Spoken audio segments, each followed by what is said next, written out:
Прийшли окупанти до нас в Україну, форма новенька, воєнні машини, та трохи поплавився їх інвентар. Байрактар, Байрактар. Російські танкісти сховались в кущі, щоб лаптем посьорбати довбані щі, та трохи у чах перегрівся навар. Байрактар, Байрактар. Приперли зі сходу до нас барани для восстановлення великої страни. Найкращий пастух баранячих отар. Байрактар, Байрактар. Їх доводи всяке озброєння різне, потужні ракети, машини залізні, у нас на всі доводи є коментар. Байрактар, Байрактар. Вони захопити хотіли нас зразу, а ми зачаїли на орків образу з російських бандитів. Робить примар. Байрактар, Байрактар. Російська поліція справи заводить, там вбивцю рашистів ніяк не знаходить. Хто винен, що в нашому полі глухар? Байрактар, Байрактар. Веде пропаганду кремлівський урод, слова пропаганди ковтає народ. Тепер нове слово знає цар. Байрактар. Байрактар. Байрактар. Байрактар. Байрактар.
Yes.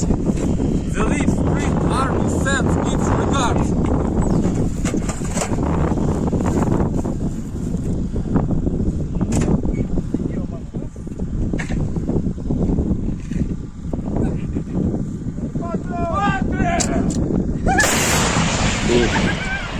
Русский военный корабль. Предлагаю сложить оружие и сдаться. Русский военный корабль, иди нахуй.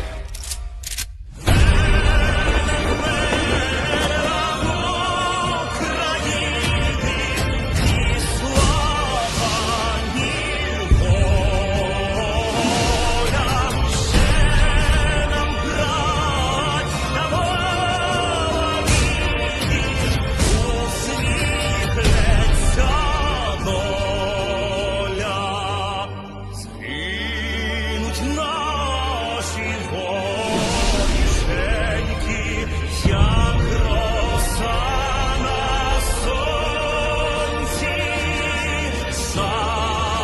шануєм і ми, браття, у своїй сторонці.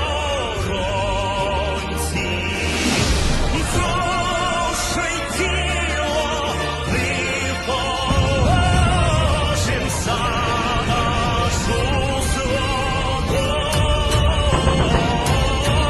І покажем, що ми браття козацького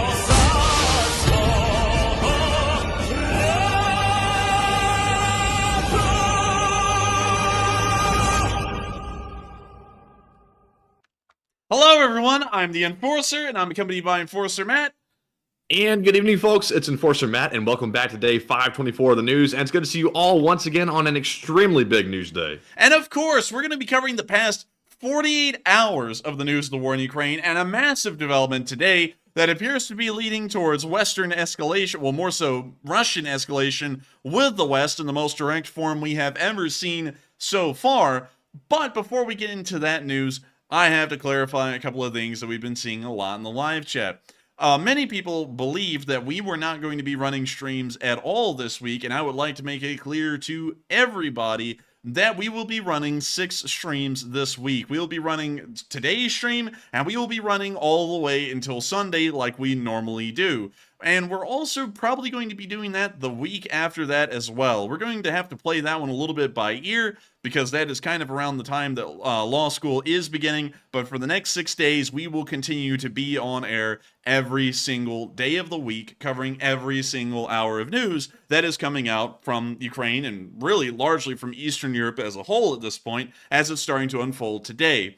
Another thing I'd like to say before we get into the news is I would love to thank one of our longtime viewers for sending us some amazing gifts. Jay Bagwell has sent us some cool stuff in the mail, and in it came a concealed carry Glock holster, and also a 1960s Vietnam-era sling for an M16, and also a 20-round magazine for an M16 as well.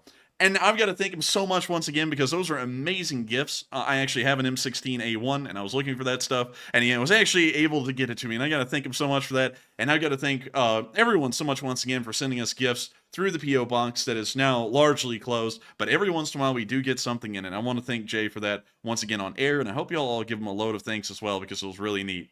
But moving on. I also want to say thanks to Jay as well, because he sent me a really cool holster for the Glock, and I do appreciate it very much, Jay. And he already told me in the live chat, he said, "My pleasure," like they say at Chick-fil-A. So thank you very much, Jay. And that was a very kind letter you sent as well, and we do appreciate it. And we really do. It was a very kind gift. And speaking of big things have been evolving around the Polish border. And as far as we have seen today, and back when we made our video summary just around 7 hours ago, or 8 hours ago at this point, the news had not been completely confirmed when that video was made. But Polish authorities have now come out and made an official statement that 2 Belarusian helicopters did in fact violate Polish airspace today and conducted some kind of a short range raid that went all over 3 kilometers inside of Polish airspace and then turned around and flew back out.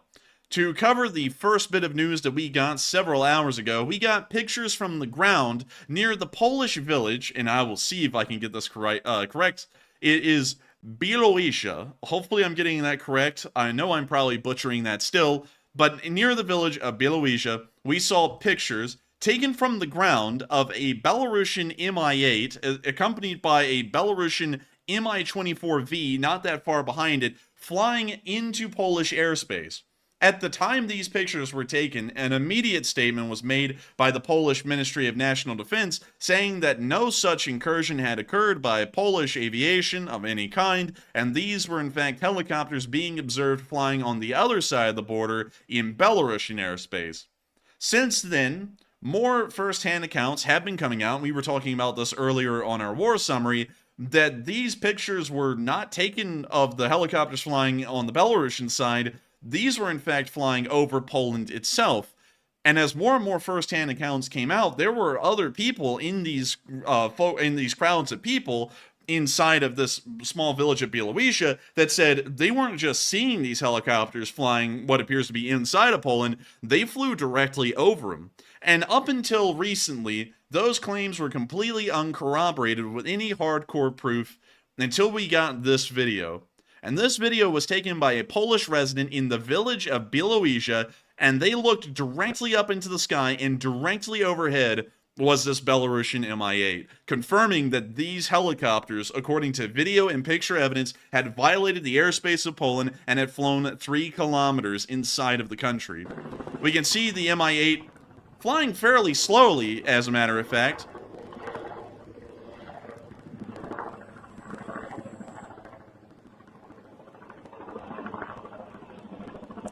We can see the helicopter continuing to fly on over.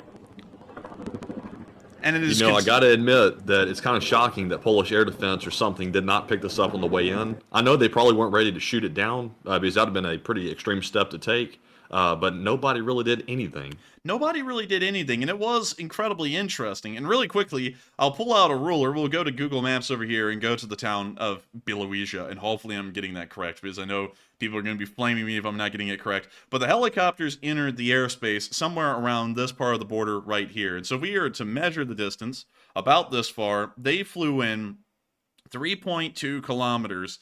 Right now, that is the confirmed maximum that they flew in. So they flew across the border, directly over the village of Białowieża that you can see right here, flew to about the middle of it, and then they conducted a hard left bank, and then flew even further through Polish airspace and exited somewhere over the P-81 highway inside of Belarus, and then flew back into Belarusian airspace. This, of course, by the way, I have to keep mentioning this. This was something that was completely denied by the Polish government for several hours, although picture evidence had come out from Białowieża showing that these helicopters were in fact flying directly over the village. And then video evidence, like we just saw, came out that also showed they were flying directly overhead of Polish citizens, confirming they were in Polish airspace. And then Polish authorities made a statement that these helicopters had in fact flown into Polish airspace, and now the situation is incredibly severe, in fact quite dire. Such an incursion like this could be taken many ways. It could be taken many ways rather than what it is, because of course some people will be saying, oh, it just seems like an innocent border incursion, but there is no such thing as an innocent incursion when armed forces of another country are involved. Even if it only went 3 kilometers into your airspace, that is still a severe violation of a nation's sovereignty. And not only that, that could be considered by most means to be some kind of a military raid on Poland by the Belarusian helicopter forces, or in fact an attempt at a small-scale invasion. It could also be supposed, you know, of course, if you want to take this idea and run with it, that the Polish could insist that these helicopters had flown across the border with the intent of dropping off special forces inside of Poland to conduct some kind of sabotage.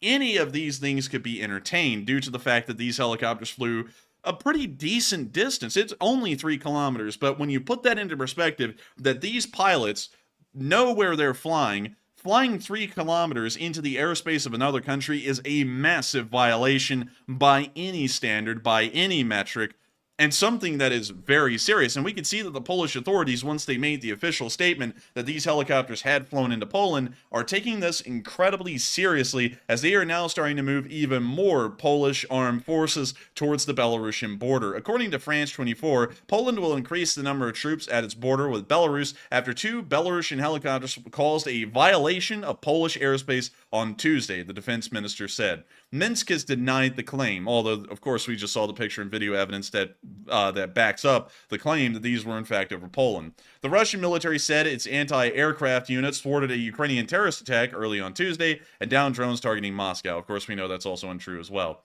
But moving beyond this main headline, more Polish forces are on the way to the border. The Polish army is around 80,000 strong, and at the moment we understand that there are somewhere around approximately 4,000 Polish troops on the border. We do not know at the moment how many additional troops will be moved into the border area to face down the Belarusians. We can also assume, considering that this is a response to a violation of Polish airspace, that some of these units that will be moved to the border will most likely end up being air defense units, at least equipped with manpads such as Stingers, or the Soviet equivalent such as a Piorin, which some of those are still in service with Polish forces. That may be a direct a direct checkmate to what the Belarusians have done today. So that way, if it occurs again, instead of them flying into Polish airspace and then back out, they only fly in and then they never fly back out because they'll be shot down over Polish airspace. Speaking of which, this is also coming directly at the same time that some very inflammatory comments were made by Lukashenko today about the Wagner unit and its presence on the Polish border. According to Reuters, Lukashenko has taunted Poland again over the Wagner troops being near the border. And to summarize what I was able to find beyond this very scantily, laid out title here from Reuters, is that once again, Lukashenko was rumoring at the idea of Wagner forces taking over some Polish towns. For example, Lyubin or Rzeszów or even Warsaw itself. And, talking about the quote-unquote little trips and vacations that Wagner soldiers would like to take. From what we understand, according to Western intelligence, there are around 5,000 to 6,000 Wagner soldiers that are along the Polish border, and it is believed that these really aren't even Wagner soldiers anymore, but in fact Ministry of Defense soldiers of the Russian Federation, as most of these Wagner troops have signed contracts with the Russian Ministry of Defense, and it appears that they may actually be representing not the Wagner unit, which is a unaffiliated organization with the Russian government officially, but they may be officially representing the Russian Federation itself. And we're seeing that they're also starting to flesh out their camps inside of Belarus, such as this camp right here near the small village of Sel inside of Belarus, just north of Babrusk. And we can see in these pictures here that Wagner troops are starting to work fairly hard, at least for what Russians and Wagner soldiers can do. They are starting to work really hard on setting up some kind of an improvised camp to then further expound upon or build up their capabilities inside of Belarus. And of course, this is once again very concerning, considering the statements by Lukashenko, the buildup of Wagner forces near the border, and now the helicopter incursion that has occurred within Polish airspace today. All of this is starting to paint a picture that it may be entirely possible that the Wagner soldiers are planning to conduct some kind of cross-border raids into NATO countries such as Poland or maybe even Lithuania to cause some kind of damage, build up espionage and spy rings, or something similar. The situation is getting incredibly tense and quite severe in between the NATO world and the Russian world, and we can see that it is probably only going to get more tense from here, now seeing that there are armed border incursions occurring with the Belarusians on small form with their helicopter forces.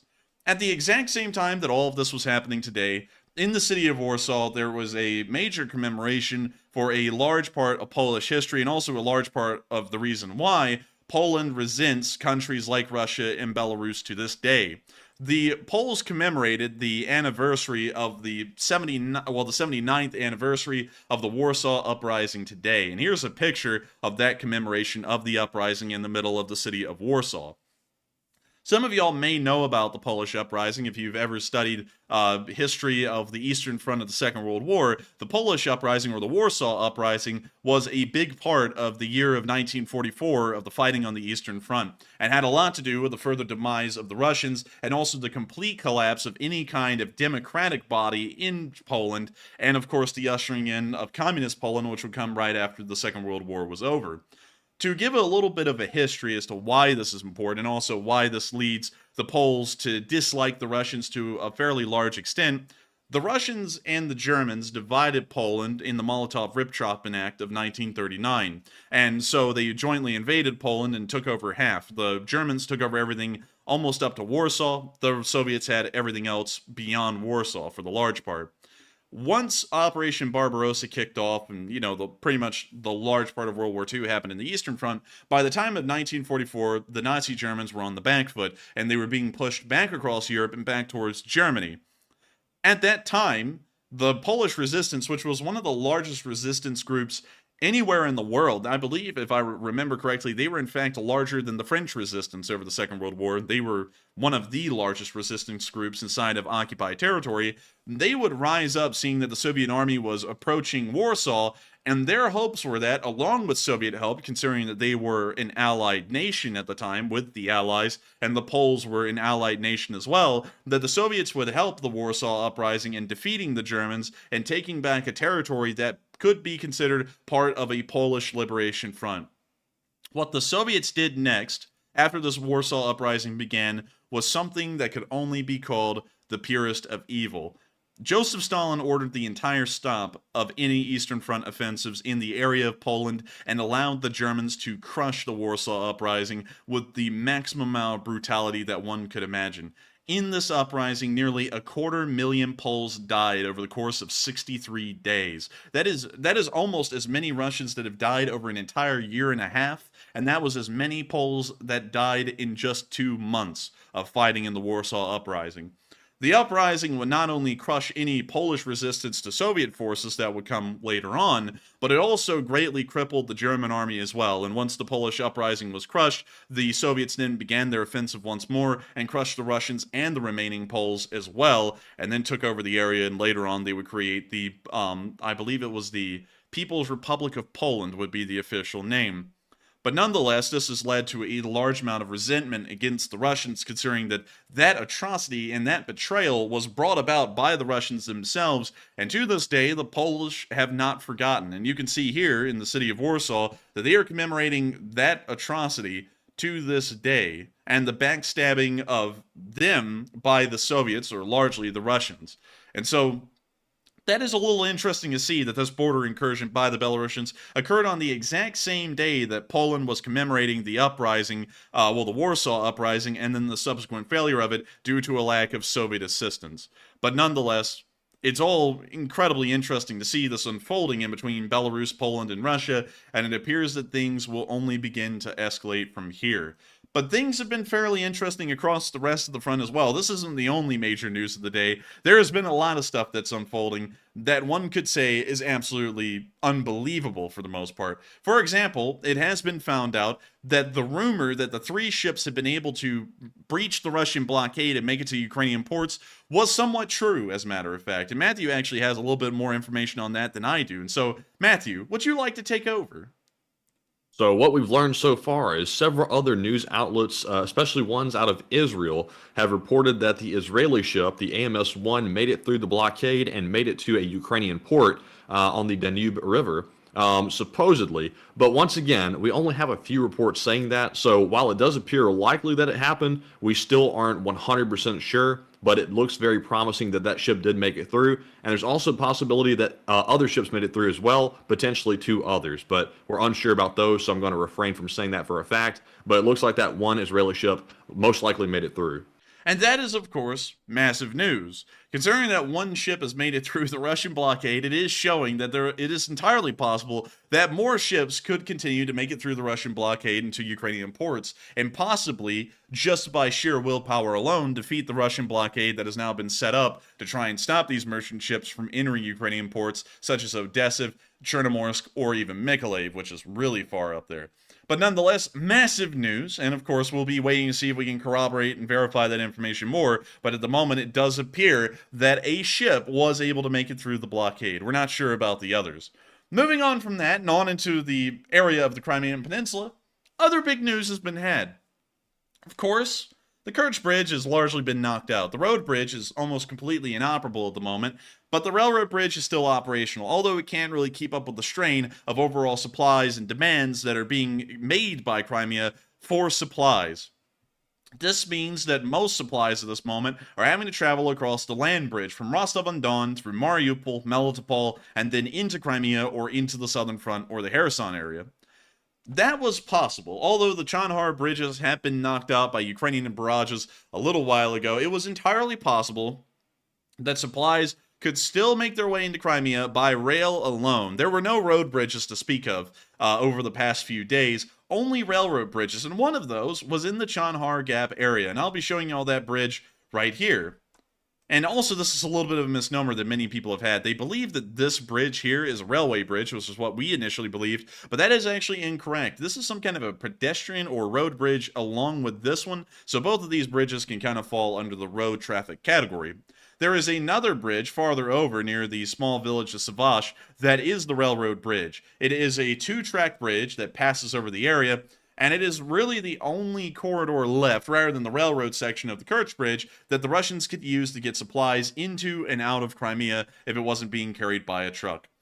And the big news today is that a storm shadow slammed into the very base of that bridge and knocked that one out as well. And so for all intents and purposes, unless if there is a train crossing the Kerch Bridge, the Crimean Peninsula has been completely disconnected from the rest of the Russian world, supply and travel-wise.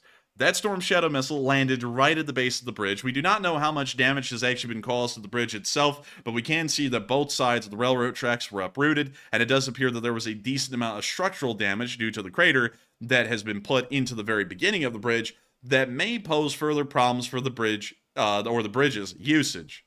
And so this is, of course, pretty big news. That means that all of the supplies that are in Crimea right now are going to start to dwindle. If the Russians continue on with the rate of supply consumption that they've been keeping up with right now, they can only keep that up for so long before they start to run out of supplies. This means that they have to start curtailing a lot of their military activities in Sevastopol. That means largely that the Air Force and the Navy will be affected, and this also means that all of the supplies in Crimea right now, if destroyed, is going to be highly unlikely that they will ever be replaced. And boy howdy, did the Ukrainians start to monopolize on that immediately, as today, just around the morning hours in our time zone, the air defenses around Sevastopol were activated by Russian air defenses according to a pro-Russian telegram. As these air defenses fired off into the sky, some kind of Ukrainian airborne explosive device, we don't know if it was a drone or a missile, was making its way into the area of Balaclava. And to share with y'all an interesting story, because some of y'all are probably thinking, hey, I've heard of that town Balaclava before, but where in the world have I heard about it? Let me pull this up. Baklava? No. You'll know it when you see it. Here we go.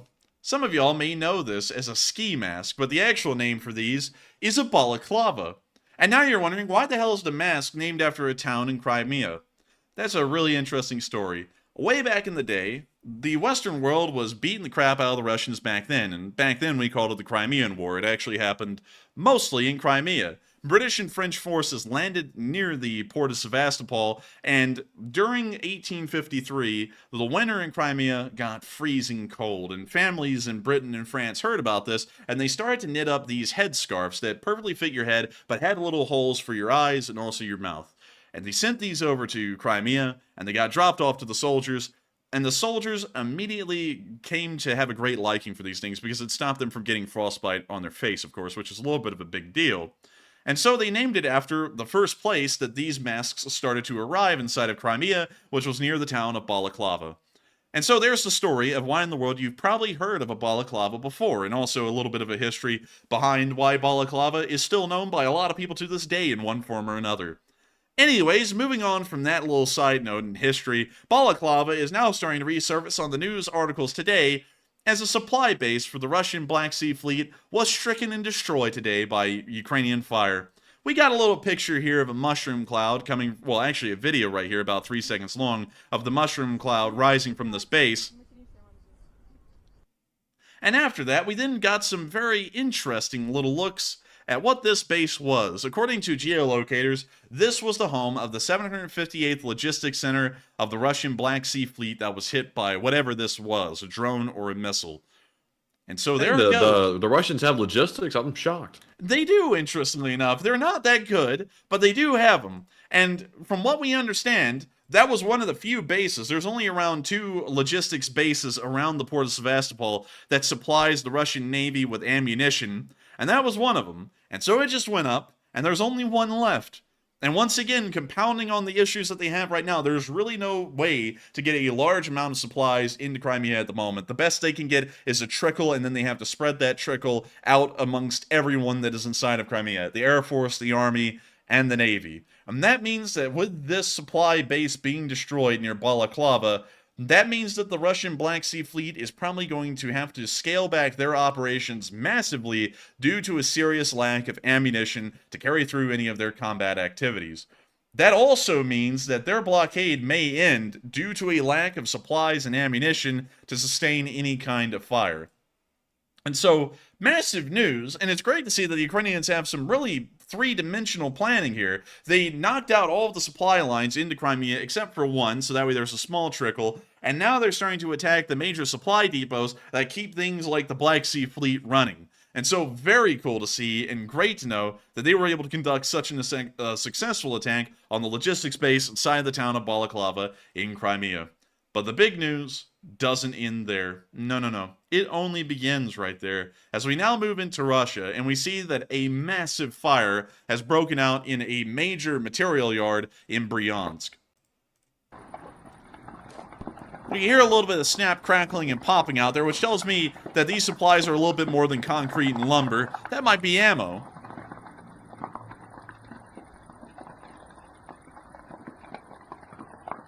Man, sounds like a nice Christmas fire, Blade. And with that... Thirsty, like Father Frost might pop out at any moment and pay you a little visit. You, my child, you'll get a great present for Christmas. Is it wooden horse? No, it is frostbite. That just freezes the kid to death. But anyways, with that, very nice to see that another major supply depot has been damaged or mostly destroyed inside of Russia. And of course, that means that there is less available supplies for the Russian army to work off of, meaning they can do less. And that means the Ukrainians can do more. Because less for the Russians is more for the Ukrainians, if you get my drift. Anyways, moving on from that, making sure we have no international news to cover, we are now going to be moving on into the area of Ukraine and into our location unknowns, because there's been some fairly interesting ones that we've seen today. Starting off with our first one, we got to see that a 2S4 Tulpan was destroyed yesterday. And we're going to be muting that. Oh, yeah. Oh, yeah. Have you ever wanted to see a Tulpan get destroyed with some epic guitar playing in the background? Well, you're in luck. Watch that artillery round slam right on top of that Tulpan. And it appears that there was some kind of an ammo fire there for a minute, but it died off pretty quickly. But now the fire is back with a vengeance, and it's now burning the vehicle up.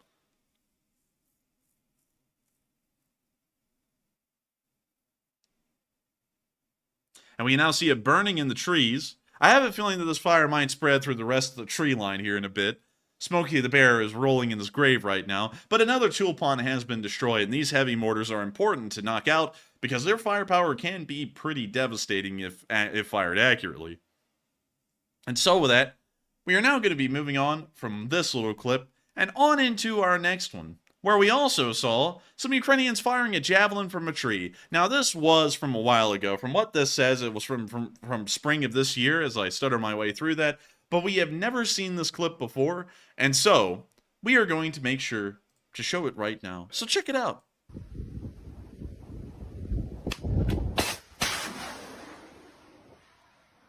Well, you see the missile on its way. And... doof. There it's the hit. And we now hear the explosion of the hit. And we now see them packing up and getting ready to leave. But you know, Matthew, I wonder if the Russian commanders sat there and said, "They're in the trees, boy," before they got hit. Because this guy's up there. Man, it makes me so proud to see the javelin getting fired because that came straight from Alabama. Straight from Alabama, baby. And so with that, very beautiful to see. Nice hit. And also pretty cool to see them firing it from the trees while I hit my teeth right on top of each other from my top row of teeth to the bottom, and I send shivers through my spine because I don't even know how that happened. Man. Don't bust them out. Man, I almost busted him out right there, not gonna lie. That's why you heard me start gritting my teeth there for a second, because that hurt like hell. But anyways, moving on from that and into the next did one. anybody notice we had 150,000 subs? Oh, really? Yes, we did. No way. I'm calling cap. Wait, hang on. Cap. Let me go check that out. Wait, hang on, everyone. My goodness gracious. We have hit 150K. Hey. Yeah. Love to see it. Love to see it. And that's really cool to see, actually. 150,000 subs. Pretty cool. I would like to thank all of the viewers for making this moment possible. It's been a long time in the making to get to 150,000 subs, and we appreciate it all. And I've got to say, thank you all for 150,000 subs. And now we are on the way to 200,000. That is crazy. That's actually insane. And that's really cool. I wish we knew who the 150,000 subscriber was, but sadly, we'll probably never know. Anyways, moving on from that, here is some footage of the 77th Brigade training some new troops. Oh, Matthew, look at that. That's like that, look, that is 7N 6M ammo. Military grade, corrosive ammo, armor piercing. Pretty cool. Very cool. We can now see them with their AKs with Bakelite magazines. We can now see them aiming the AKs. And it appears they're in rifle training. We can now see they're apparently trying to exercise squad formations as well, and advancing onto their targets, which are wooden crates, and firing at them.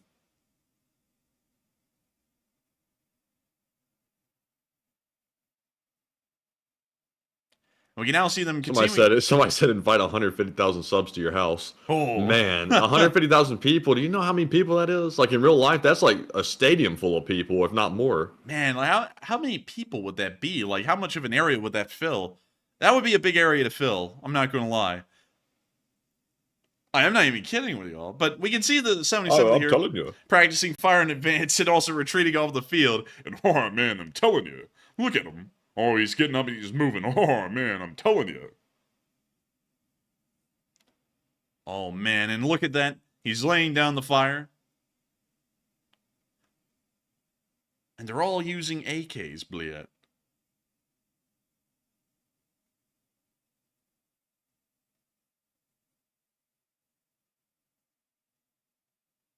We now see them laying down and continuing to fire. Now, I gotta admit, I know these guys were in training, but that recoil control was a little poor. Like, the way it's kind of, like, shaking around like that. Yeah, might need to hold it with a little more grip. Yeah, a little bit more. And someone's about to tell me, oh, you don't understand. Yeah, I do. I have an AK-74. I know what the recoil's like. It's actually incredibly manageable. Like, really, it doesn't really have recoil, interestingly enough. It's completely different than an AK-M or an AK-47 that fires the 7.62 cartridge that actually has a little bit of kick. The 5.45 rounds really just don't have kick. And also, another thing is that the ammo that we saw them using at the beginning of the video, this is actually an interesting little fact that some of y'all may not know, is that appears to be 7.6 ammunition, some kind of variant of it, maybe, and all of that ammunition is corrosive. So that means that when you fire the gun, it builds up these little corrosive crystals in the barrel, and really wherever the gunpowder goes inside of the gun, it builds up these little crystals, and if you leave them there for just a few weeks, they'll end up corroding everything in the gun very quickly. So you have to end up washing out the guns with like soapy water or vinegar or something like that to stop the gun from literally being eaten from the inside out by its own ammo.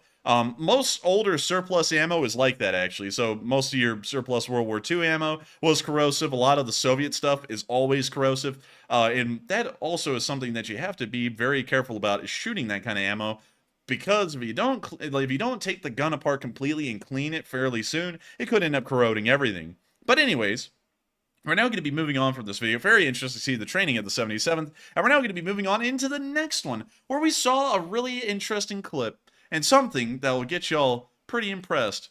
This is a Ukrainian filming a video of the driver's thermals in an M1A1 Abrams, confirming they are now completely in training on the M1 Abrams tank. And so here's the clip. We can hear that engine. We can see that camera.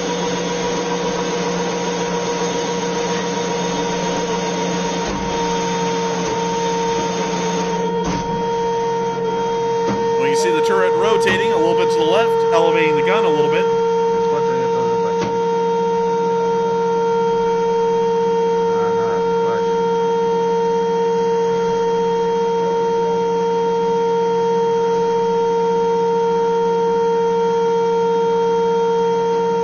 You see them continuing to aim the gun as that loud whining noise keeps on going. That loud whining noise is very similar to the sound that pro-Russians make whenever they see this tank. We can now see the gun firing.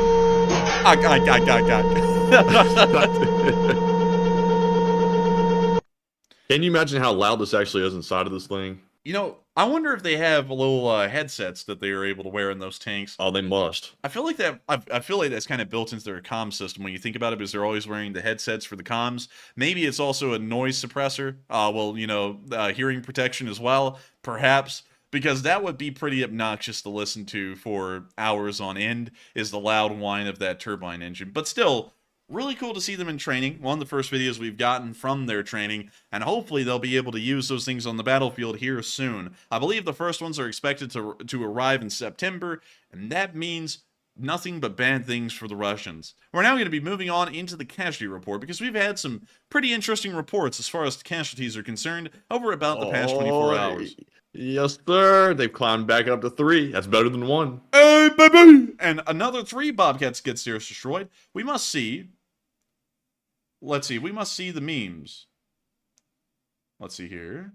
Hey, Jimmy D! Hey, let's go. Look, it's a Bobcat on a Bobcat. A Bobcat on a telling Bobcat. It's like an elf on an elf. But anyways, moving on from that elf on elf violence, we can see here that Brenda put in 3 burning Bobcats. Very nice. Love to see it. Sean White? Yeah, Sean White.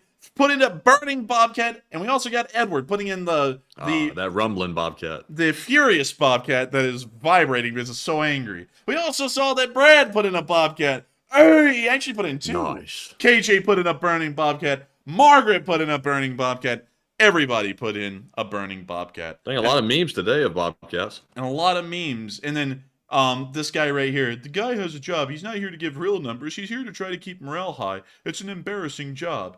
And I guess he just hasn't seen the front lines where Russians are getting mowed down like grass on a soccer field. But nonetheless, 500 Russian troops were liquidated over the past 24 hours, along with an impressive 17 armored personnel carriers, 32 supply trucks, 5 tanks, 23 artillery pieces, 10 drones, no MLRSs interestingly enough, and 2 anti-aircraft warfare systems.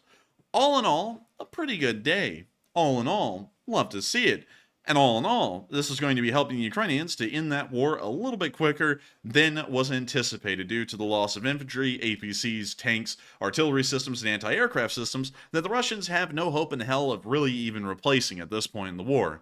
But with that, we're now going to be moving on from that interesting little casualty report, that wonderful casualty report that shows us that the Russians are going to be suffering a little bit of extra next week. And we're now going to be moving on into the northeastern front, where we've actually seen a little bit of activity and stuff worth talking about. But before we get into that news, Matthew has been looking at the live chat, which the live chat has been going incredibly fast tonight. And before we even get into talking about what's been going on in the live chat, I would like to remind everyone that the streams are not over.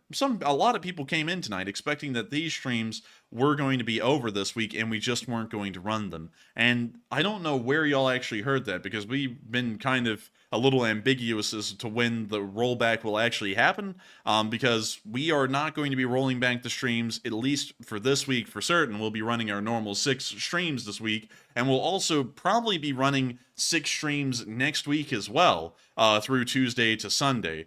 We're kind of and I'll, of course, letting y'all know, we are kind of a little bit up in the air on that next week because we don't really know what the next week will be like. But this week, it is a certainty that we can make sure to run 6 streams this week. So I just want to make sure that y'all know that. Make sure to spread that around to folks you know that are in the LSA that you talk to, among other people, because I don't know what it was, but apparently there were some people out there going around and saying that we were not running streams anymore unless if they were on the weekends at this point, which is just blatantly untrue.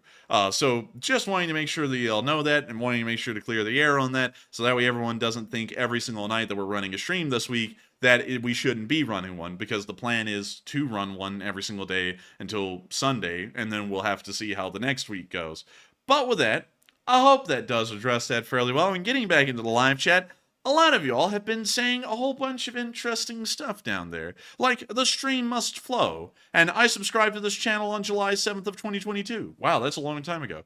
And many other interesting things. But some of y'all have been talking about some of the leading topics of the night, like the Polish reacting to the helicopters that flew over the border today. And I want to hear what y'all have been thinking about some of the leading news of the day. And so with that, what do we got, Matthew?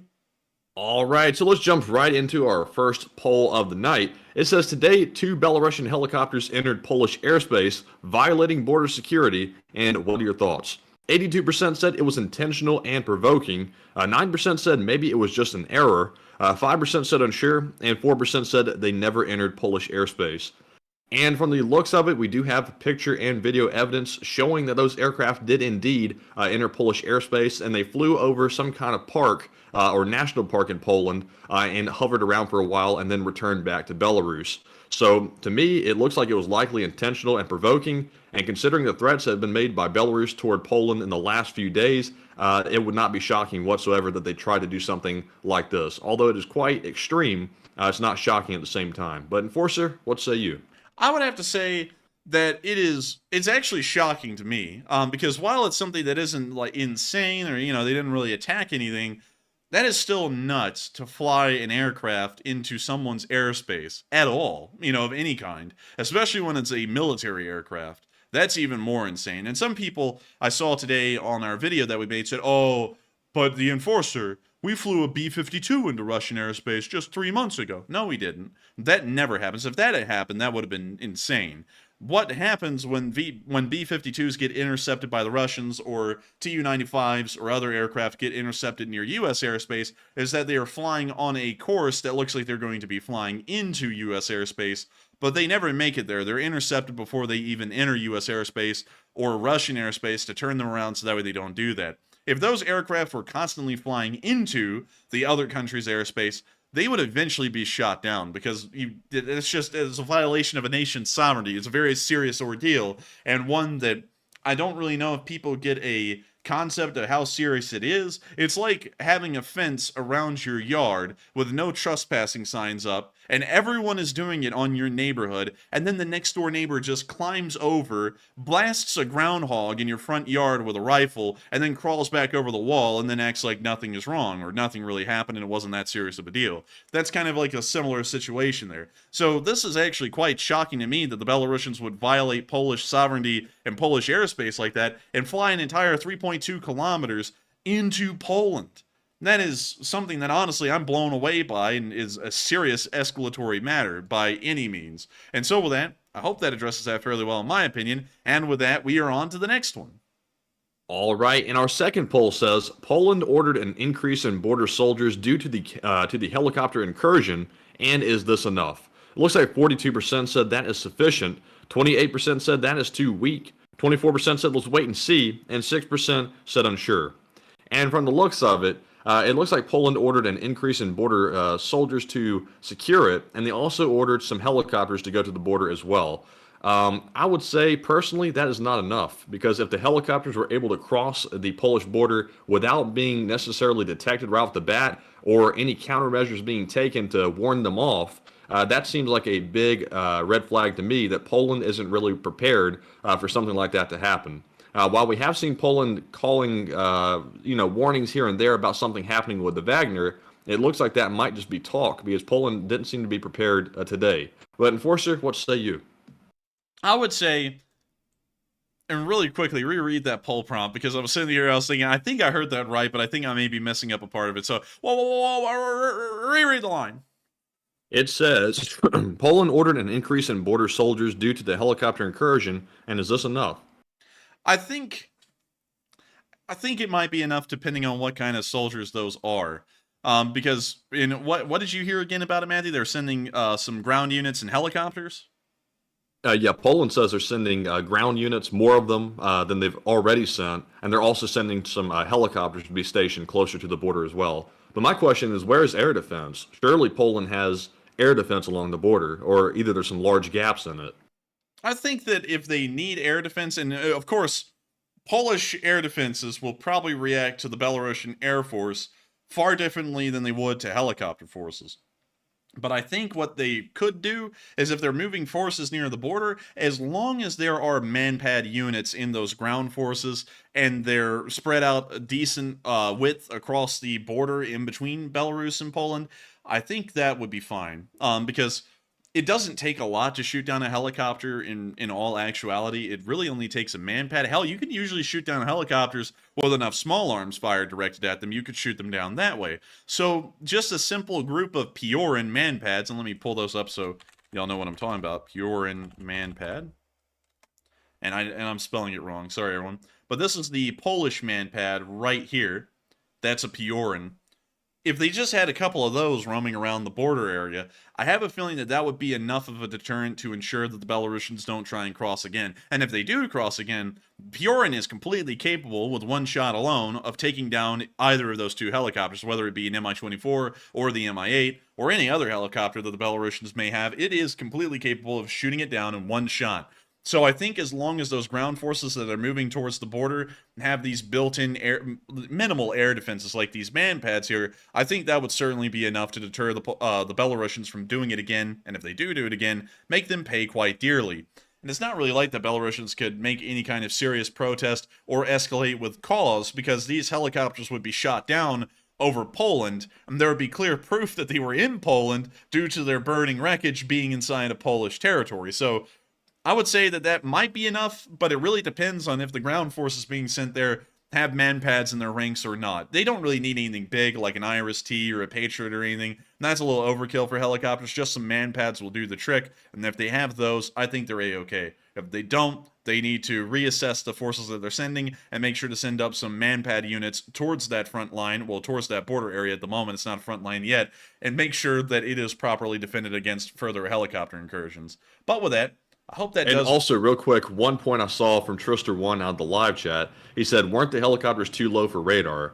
And that's what the official story was from multiple people, is the helicopters were flying so low that radar couldn't pick them up. And that is definitely, certainly possible, because radar does have its limitations.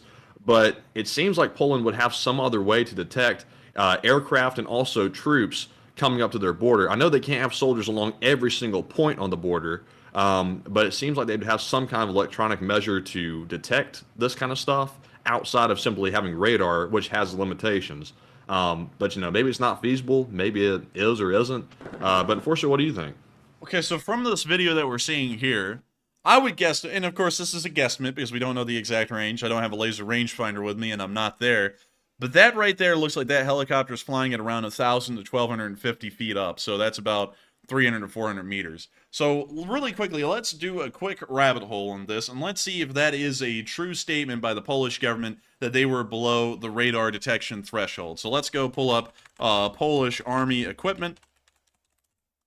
And of course, they have other radars that are stationary that may not be a part of the Polish land forces that could have picked them up. But we're only caring about what they have in the Polish army that could have picked this stuff up. So let's go to the list of equipment, and let's scroll all the way down to the radars.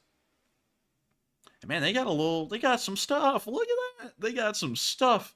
Some pretty interesting stuff, actually. But sadly, we can't look at all that stuff. I would be very interested. Wait a minute.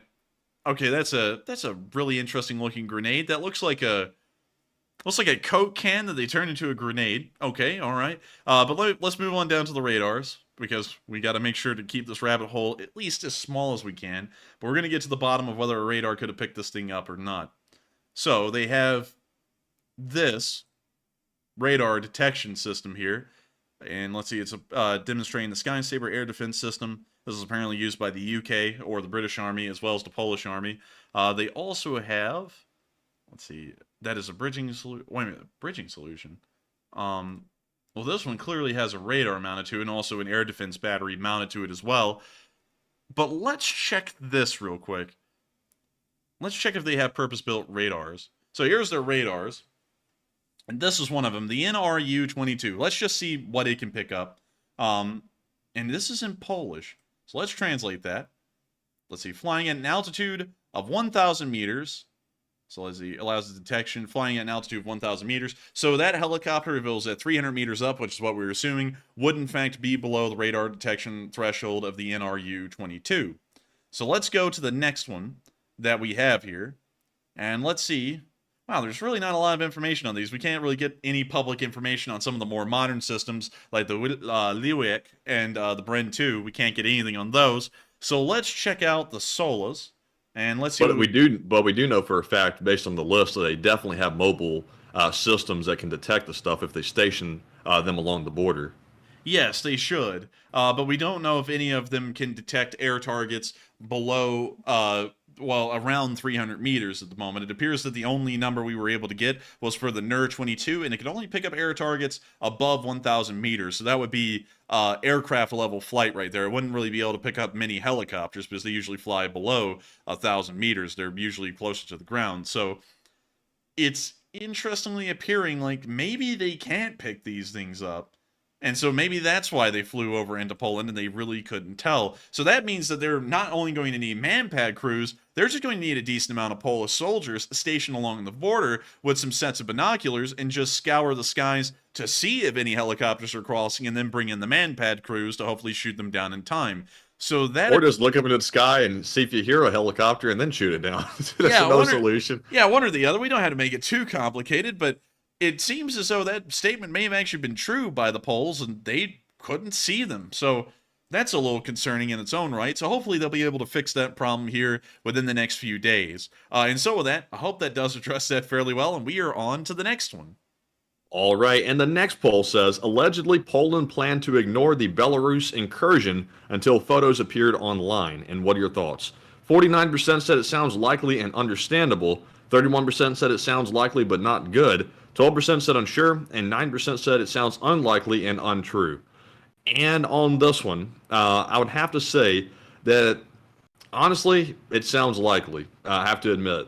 While we do have the official story that Poland says that they could not pick these helicopters up because of the limitations of their radar, I think that it's probably likely they had a clue that they were entering their territory, and they were hoping that maybe it would be such a small incursion that they would simply turn around and go back and nobody would make any mention of it. But since everybody has a phone now, they can take a picture of it and videos and post it online, and it basically negates any attempt they could make at ignoring it. So Poland was forced to respond, and they couldn't just simply let it go. But that's just my speculation, and we really don't know for certain. But Enforcer, what say you?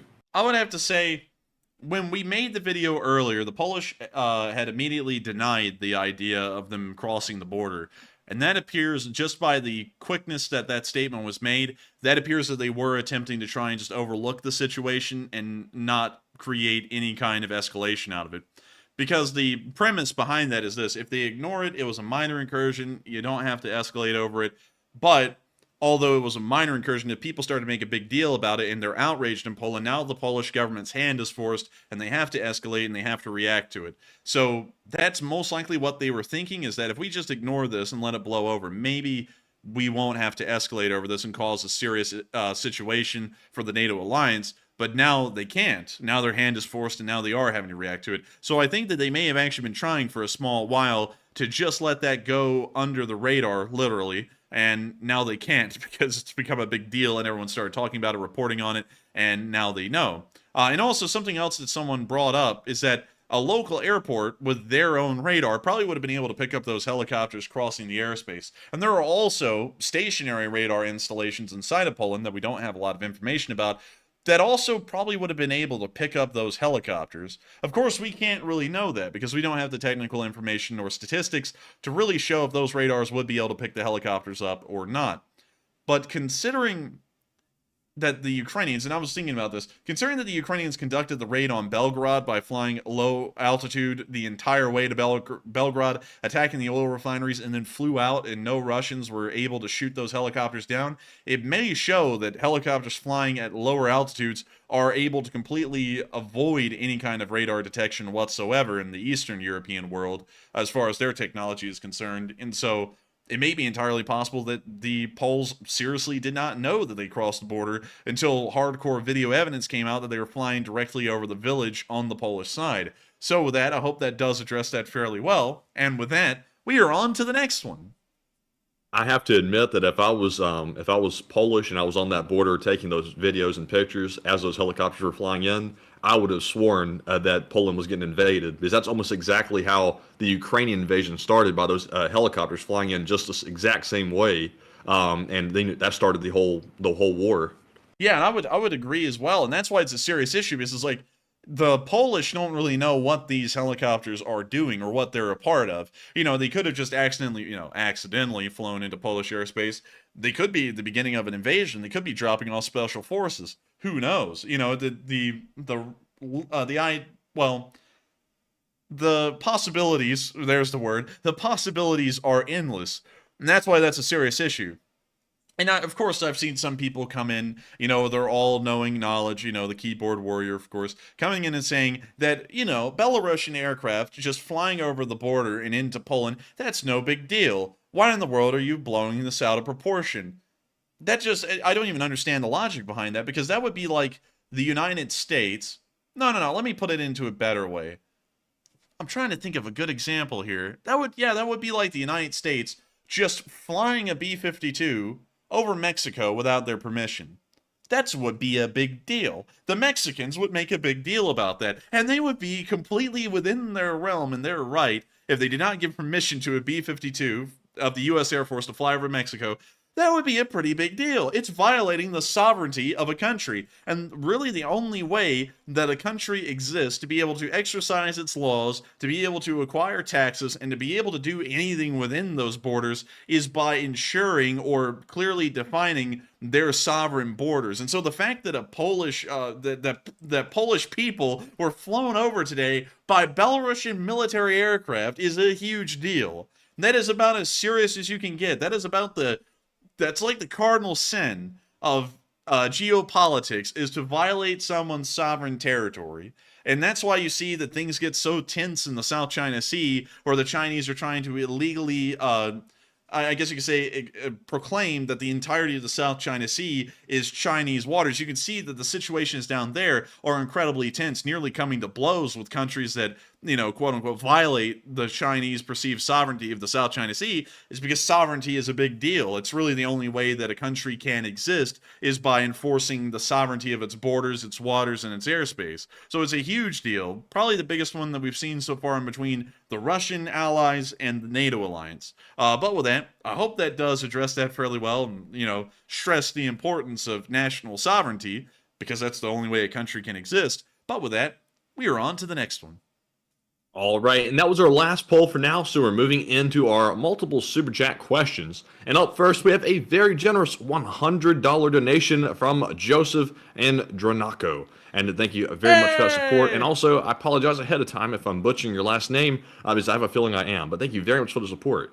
He said, retired 80-year-old, retired U.S. Army colonel, and keep up the good work. And also, thank you for your service as well. And thank you for your service, Joseph, and thank you for the massive support as well. And really cool to hear that we have a retired U.S. Army colonel watching as well. But I haven't really actually gotten to know many officers, well, higher up officers in the U.S. military, especially no one that's a colonel. Never even met anyone that was a colonel in the Army. So thank you so much for the high praise, and also enjoying this channel, because sometimes we're completely blown away by the kind of folks that watch this channel. And sometimes I wonder how we even get folks like you to watch this channel, because we've had I see former CEOs of companies watching this, race car drivers. We've had other YouTube channels watch this show. Apparently, people from the government have actually watched this show, from what we've been told by, people who drop by an anonymous tip. They're like, hey, by the way, people in the Pentagon are watching your show, and now they're using quotes from the show in briefings. And we're like, oh,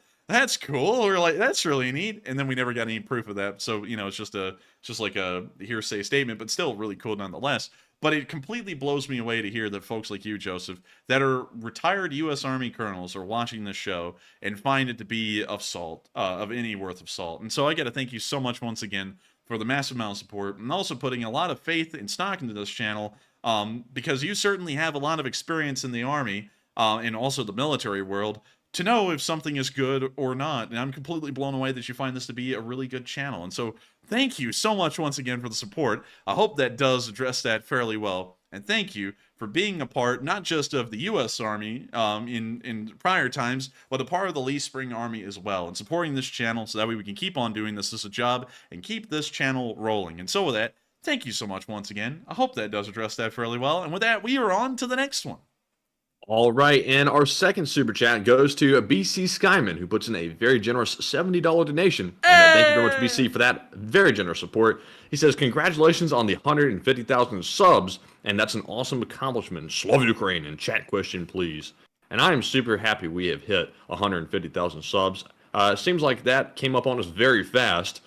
We've been growing exponentially in the last few weeks. Thanks to those videos we've been putting out, and I'm very glad to see it. And seriously, big thanks to everyone for subscribing, because it's not possible without y'all hitting that red subscribe button. So thank you very much. And Enforcer, what say you? And I've got to thank everyone so much. And I also got to thank you first, BC Skyman, for congratulating us on 150,000 subs. And of course, I have to thank everyone who has subscribed for making that possible. You know, the saying on YouTube nowadays is that subscribers don't matter. And algorithmically, they actually don't matter.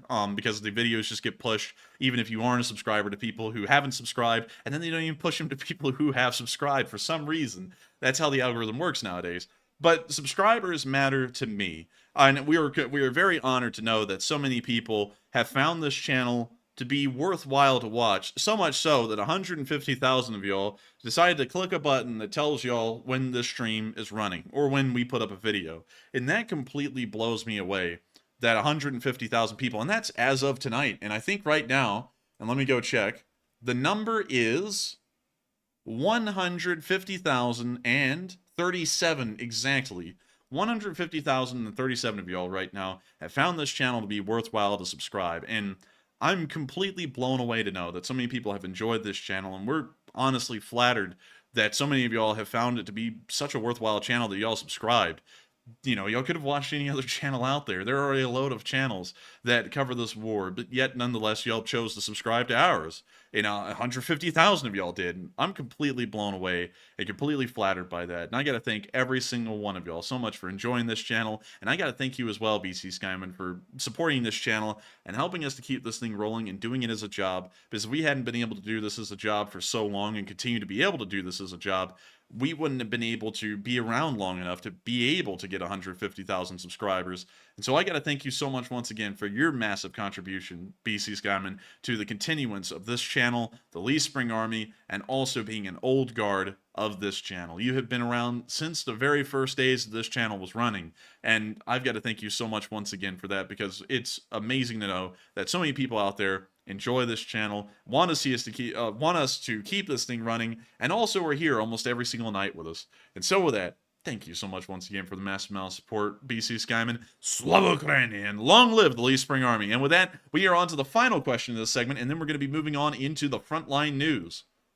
All right, so our last one goes to Troy Wilson, who put in a very generous $70 donation, and sadly, no comment to address. But I do know he is from Australia, because he put it in an Australian currency. I don't know the exact name for that currency, but Australian dollars. Troy, oh, it's dollars.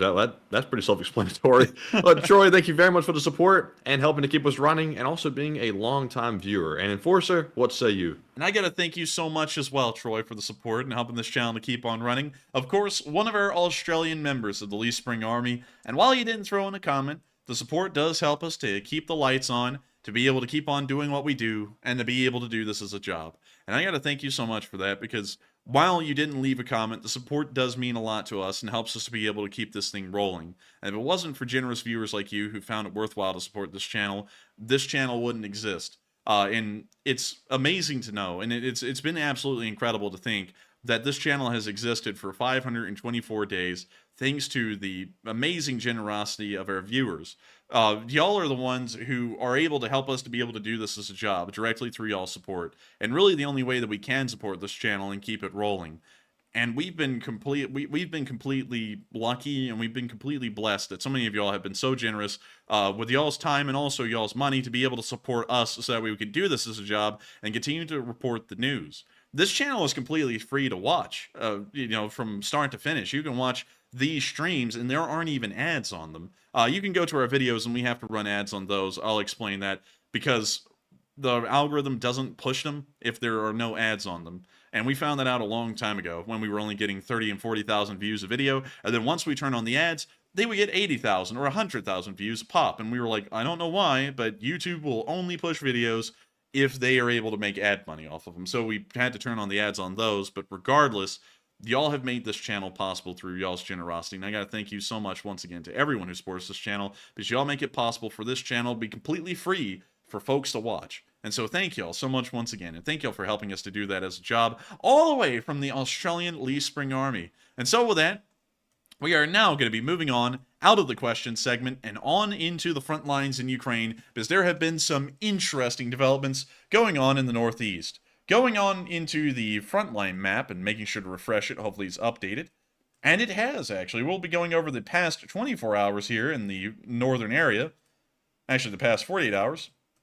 And we can see that Deep State has confirmed that the Ukrainians have been able to rebuff the Russian offensive and have been able to push it back to its original pre-offensive front lines. Of course, a great thing to see, and hopefully we'll be able to make sure that the Russians do not push through that area again. Moving on from that and into the area of Drovchina, just northeast of Kupiansk, we saw that the Ukrainians were using some FPV drones to slam the Russians. And so check it out.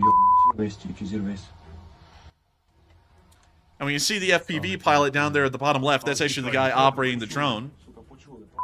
And when you see the Russians creeping around the trees like it's Scooby-Doo, like, Zoink Scoop, we have to be quiet. Ruh-roh, Raggy, we've been spotted. And here comes the FPV. And right in on target. Ooh, right onto the front of the truck. Expletives. And a dog running away.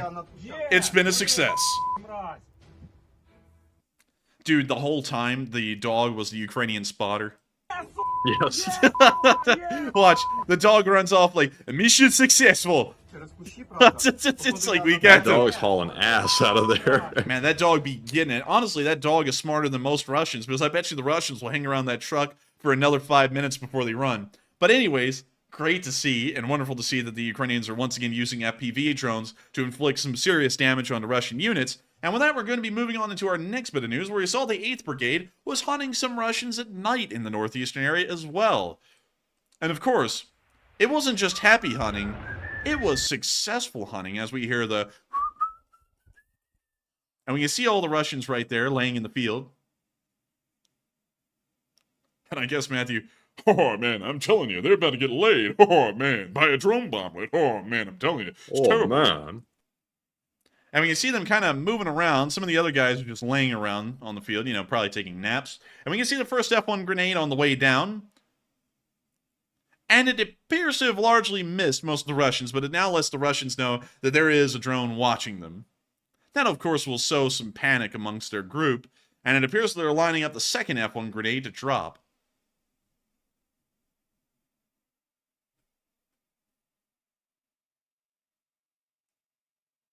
And we can see the Russians are clustering up. A common tactic that they display whenever they're under fire is that they get closer to each other, which also indicates a lack of training. Because normal psychology, and there's actually an interesting bit of psychology behind this, although I don't really like psychology. There is a little bit of like primitive functioning here at play. People, whenever they get nervous or panicked or they get anxiety induced, they tend to actually group up with each other and get very close into a little huddle. The problem with that is that while that is human instinct, that is the worst thing you can do on the front line under a barrage of any kind, whether it be a drone barrage, an artillery barrage. The best thing to do in those situations is to spread out. And training, for most militaries, would teach you that under a barrage, the best thing to do is to spread out. Or before a barrage even begins, dig foxholes, which are little holes in the ground that you can hide in, very spaced out, so that way if artillery is to land, the effects and casualties can be mitigated as best as possible. But it appears that these Russians didn't really get that training, and that also shows that they probably got no training whatsoever, because instead of spreading out under barrage, they start to huddle together a lot more. And so we can now see them dropping the bomblet onto the huddled up group of Russians, and that one appears to have gotten one of them for certain. And we can now see another Russian cluster. They've gathered up again because they're getting worried, freaked out, and they're now going to drop a bomblet on them. And that appears to have gotten at least two of them.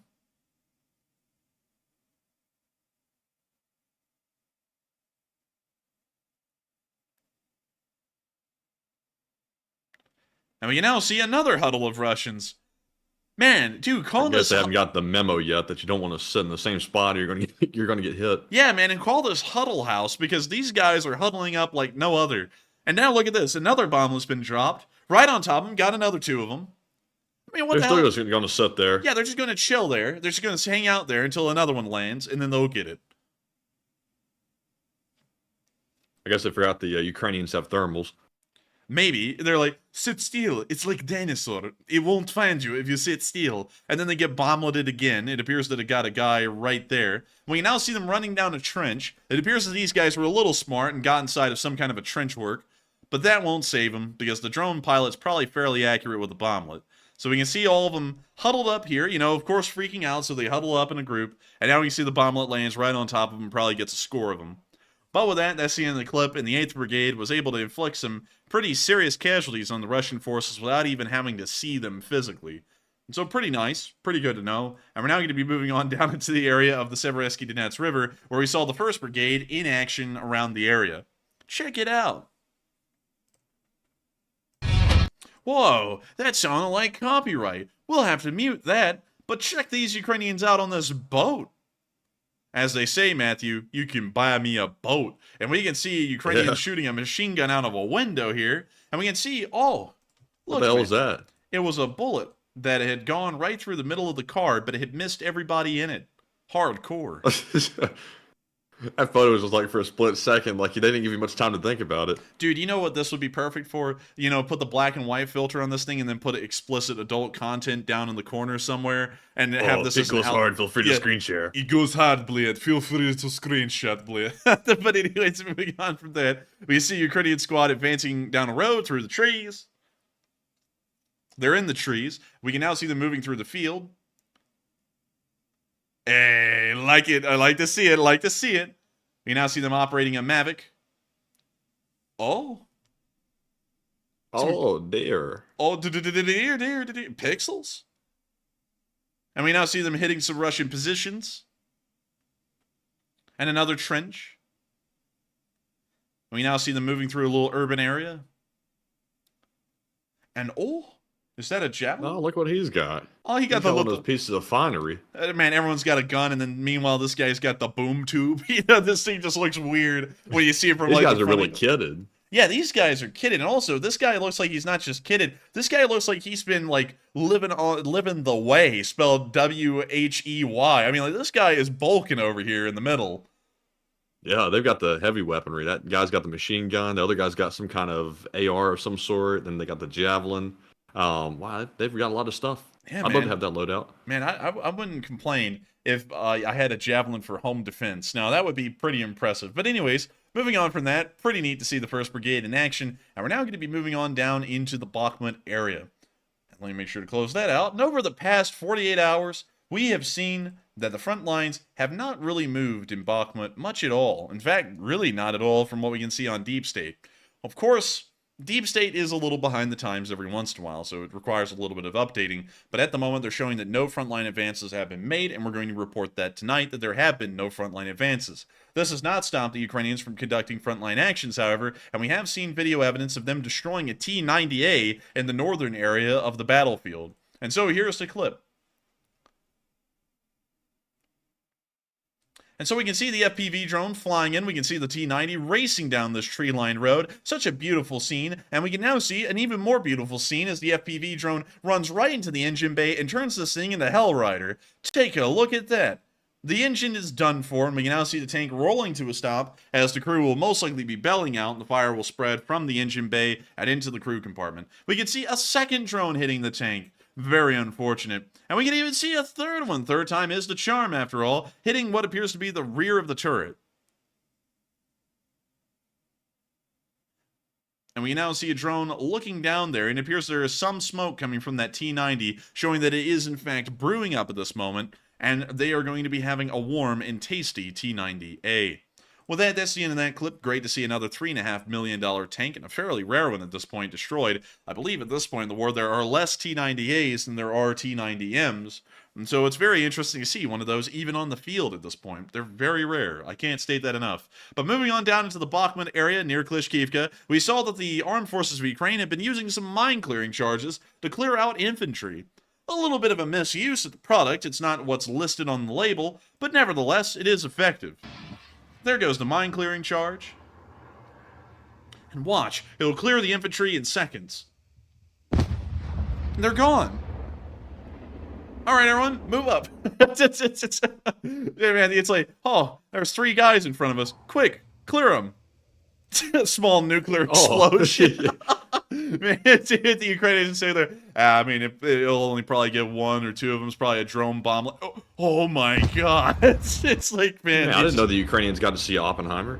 Man, they got to see the pre-release of Oppenheimer over there on the front. That's better than a USO show. But anyways, great to see that they used a MiG on the Russian infantry in the area to clear them. And I guess you could say that their MiG has been licked. And so we're now going to be moving on into the area of Klishkivka. That sounded really wrong after I said it. Yeah, that sounded kind of weird. But here's a firefight with some Russian troops to now distract y'all from the weird comment that I just made. Check it out. Here are some bullets bouncing around as these Ukrainians casually react to it.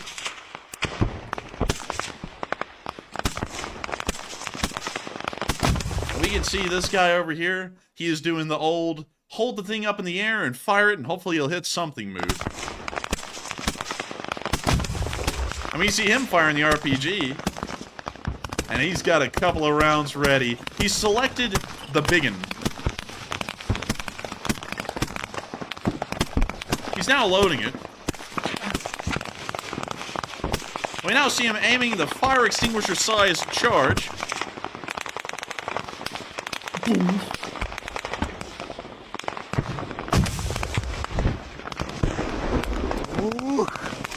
He's just having a time of it. Now he's going to load the next round. It's a bit of a casual affair. Just a little daily shootout, nothing big. And Jack Ray said, that is a huge RPG head. What the hell? And yeah, that's what I was thinking. I don't even know what RPG head that is, really. Well, you now see him loading the next one. That looks more like a normal RPG head. He's got a good BMI index. He's now fired that one towards the tree line. And now he's going to pick up another RPG head. This guy's got at least 6 of them over there in the corner. And I love how calm he is with this, man. Like, there's a whole firefight going on. Bullets are flying over his head, bouncing around on the ground. And he's just sitting here like, oh, it's a beautiful day in the neighborhood. He's just sitting here. This guy doesn't give a damn. He's got balls of steel. Man, he a real gangster. And when you see him lining up another shot from the tree line, this time messing with the sling a little. Look at that one guy over there with the AK. Look at that. Yeah, that's it, dude. Dude, he took suppressive fire to the next level, man. Dude, I love he's like how holding that gun with like 2 fingers or something. He's like, that thing's bouncing around like crazy. Dude, I love how the gun over here is recoiling like it's a little artillery piece. Like, you know, like it like bounces back a little bit and then resets to the same spot. Man, that's the most hilarious way I've ever seen anybody shoot an AK. Man, I'm gonna have to go to the range and try that one day because I think it might actually work. I mean, he's not like the recoil is kicking a little, but I mean he's resetting that thing almost to the exact same spot every single time. He's got that worked out to science. So there he goes. He fired the RPG again.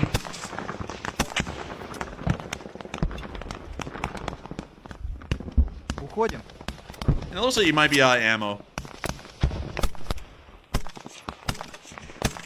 And we see our boy down there laying down suppressive fire. I love it. That's pretty good, not gonna lie. Keep it up. And we can see him here. He's kind of casually trying to figure out what ammo's left for the RPG.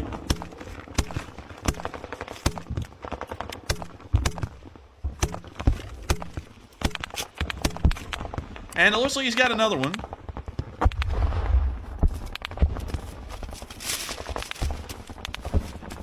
Dallas Borgo said, it's a crew-served AK-47.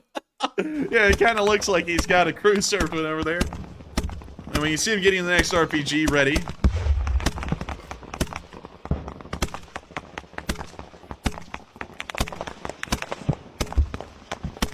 See him getting the cap off here. And now loading the RPG. Firefight's still going on. You know, normal pace and everything. No big deal. Oh, we can just hear a larger shell just whiz right over his head. Still casually going about the whole thing. And now he's aiming. Flipping up his little front sight, making sure to get the proper sight picture. We see our boy over there laying down suppressive fire. He's still keeping it up. Look at that, man. You just see the camera pan over there. And he's just going, goosh, goosh, goosh.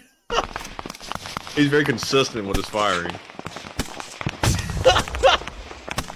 That guy's hilarious. Like, we got to see some more of that. Man, I want to see that all day. That's hilarious.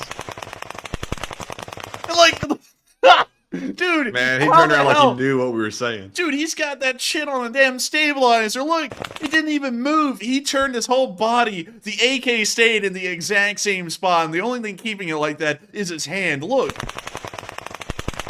It didn't even That move. guy's got some wrist strength. Dude, that guy is like a living gimbal for that gun. That's why he's holding it like that. It's because he knows where he's aiming with that thing. That is insane. I'm not gonna lie. I think that guy might actually be accurate shooting like that. Most people I wouldn't say that about, but that guy has got amazing like gyroscopic abilities built in. So I think he's actually accurate like that or something. But anyways, interesting video showing a firefight occurring in the area. Of course, hopefully they're hitting the Russians effectively. But that was a little bit of a look at the action going on around Klishkivka. Moving on from that, we also saw the 3rd Brigade using one of their British-supplied AS-90s near the front line today. And I gotta tell y'all, these British AS-90s are a piece of work. Just look at that thing. I gotta say, it's a very beautiful SPG. It is quite nice. It's quite nice. And here's another picture of them. Man, just look at that. Very nice. Also, by the way, I forgot to mention, I put this marker down near where the 3rd Brigade is in Ukraine, but this is actually at a training field in the United Kingdom, by the way. So, forgot to mention that a second ago. But, man, look at that. They got them all lined up. They got a little 3rd Brigade flag flying right there. You can see one of the shells on their way from gun number 3, I believe that would be. But, man, I gotta tell you, I'm a big fan of the AS-90, at least the way it looks. And just look at that firing line. Really neat, I gotta say. And so hopefully these will eventually make it to the 3rd Brigade, where they are in the front lines right now where I put the marker, and hopefully they'll end up being very effective in providing heavy firepower for those troops as they continue on their advance. We're now going to be moving on out of the Bakhmut area and on down the line towards Lozove. I'm moving our little map down here and checking out this area. Over the past 48 hours, we've seen a lot of shifts in this area. It appears that the Ukrainians have taken some ground, they've lost some ground, and then the Russians have also gained some ground over here, but lost ground here. So, overall, almost an even exchange. While everyone took a little bit of ground, they all ended up kind of canceling each other out with the advances overall. But we did see one clip from this area where we saw a Russian Strela 10, which is a short-range missile defense system, being destroyed by the Ukrainians, with some Chad music included. We can see the Strela right here. We can now see the Strela being hit by an airburst, which lands right on top of it and destroys the Strela, most likely taking the crew with it. And that's the end of the clip. But really great to see that they were able to get one of those short-range air defense systems. We're now moving out of the area and down into the southern front near Volodar, where we saw some Ukrainian tanks shelling the Russians. Check it out. And they were shelling them at fairly close ranges, by the way. There's the tank right here. It's a bit of a grainy video. But you have one tank right here. You have another tank over here. And you have some Russians holed up in this house. And you also have some Russians holed up in this little compound down here. And we can see this tank firing at a compound back there. We can see the other tank firing there. And now we can see the Ukrainians starting to bring the firepower onto the Russians holed up in this house. And they are laying it on thick. It appears that something has caught on fire inside the house. And they are continuing to shell this building until the Russians are completely decimated inside or surrender. And with that, that's the end of that clip right there. But really nice to see the 72nd Brigade bringing forward some pretty heavy firepower onto Russian forces in the area.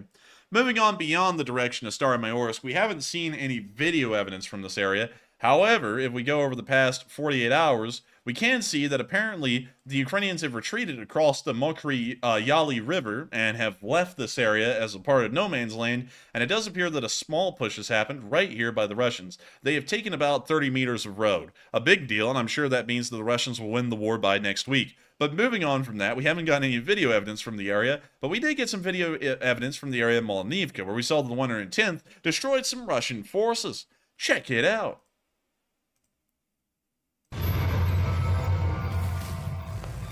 Oh, hello. Oh, okay, we're muting that. But we can now see that they are going to be bringing on the pain for the Russians. We can see that they have a Vasilik 82mm mortar right there, and we can now see the Ukrainian artillery taking care of the Vasilik. We can now see them doing some MAFs, something I cannot do. And we can now see the next shell landing directly on top of the Vasilik. And I guess you can say Man, that... these explosions are uglier than Baba Yaga, bliat. Man, they took care of the vessel like Baba Yaga take care of you as you sleep in bed. Thing shows up in the house, hits nose on wall because it's so long, and then scares you with some kind of a freaky, weird kind of like a lap dance kind of thing. I don't know. I don't make up the rules. That's Baba Yaga. You know, that's Baba Yaga. You know what I mean? But anyways, there we have it. Vessel gone. Everyone in the area gone. Everyone dead. And so with that, we're now going to be moving on from Malinivka. Very nice. And we're now going to be moving on into Huilopol, where we actually saw an AS-90 in Ukraine firing in the Zaporizhia direction. Now let me show you this clip, hopefully with no music. Alright, it's got music. We're gonna mute that. Some of that angry rap. That guy's so angry. Man, I just want people to know how I feel. Yeah, just let it all out, brother. Let it all out, brother. Man, I got fired at McDonald's. Oh man, but anyways, we can see the AS-90 firing off a little salvo here. Really nice to see. And of course, great SPG. And with that, that's the end of the clip. But absolutely wonderful to see this thing in action. And hopefully, it's bringing forward some pretty effective fire. Moving on to the area of Polohi, we saw the return of someone. Someone that was despised by Prigozhin. Gerasimov. He is back. Oh, Shoigu! Shoigu! Это небезопасно! And we saw that Gerasimov has returned and is inspecting a frontline position in the Zaporizhia direction. Check it out. Here he is. This is Gerasimov. In a poor-fitting uniform. Man, why in the world... He looks like a wax figure out of Madame Tussauds museum, like the way he walks around. Like, he looks fake. No, you know what he looks like? He looks like one of those Twilight Zone people from the episode where the old guy was dying and he said, if y'all want my inheritance, you have to put on these masks for the next 24 hours. And then when they took him off, one of them looked like a disfigured pig. Let me go see if I can find that real quick. Twilight Zone... Like, who's really under that face? Because that doesn't look like a real person. It looks like somebody's wearing one of those, like, hyper-realistic masks on their face. Wait a minute. Hang on, I found it. I found the picture of Gerasimov when he was back in Moscow. There he is. It's Gerasimov. Oh my god. He's Gerasimov, please. Get it away. Or this one. That honestly looks a little bit more like Gerasimov, I'm not gonna lie. Maybe. I don't know. That's ghastly. Man, I'm telling you. Oh, man, I'm telling you. That's pretty rough. Oh, man. But anyways, let's get back to Pigface here.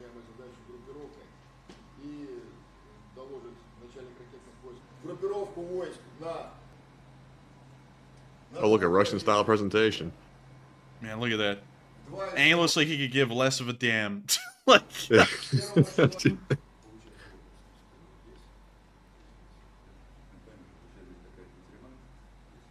Oh, he's got a little laser pointer. Oh my god. He's too cushy to touch the map in front of him. He's got to use a laser pointer for something he can tap with his finger. This is stupid. And this guy is looking like this man is using a laser pointer for something 2 inches in front of him. Now that's stupid. Man, Gerasimov acts like he couldn't give a damn what's going on. Like, he could care less.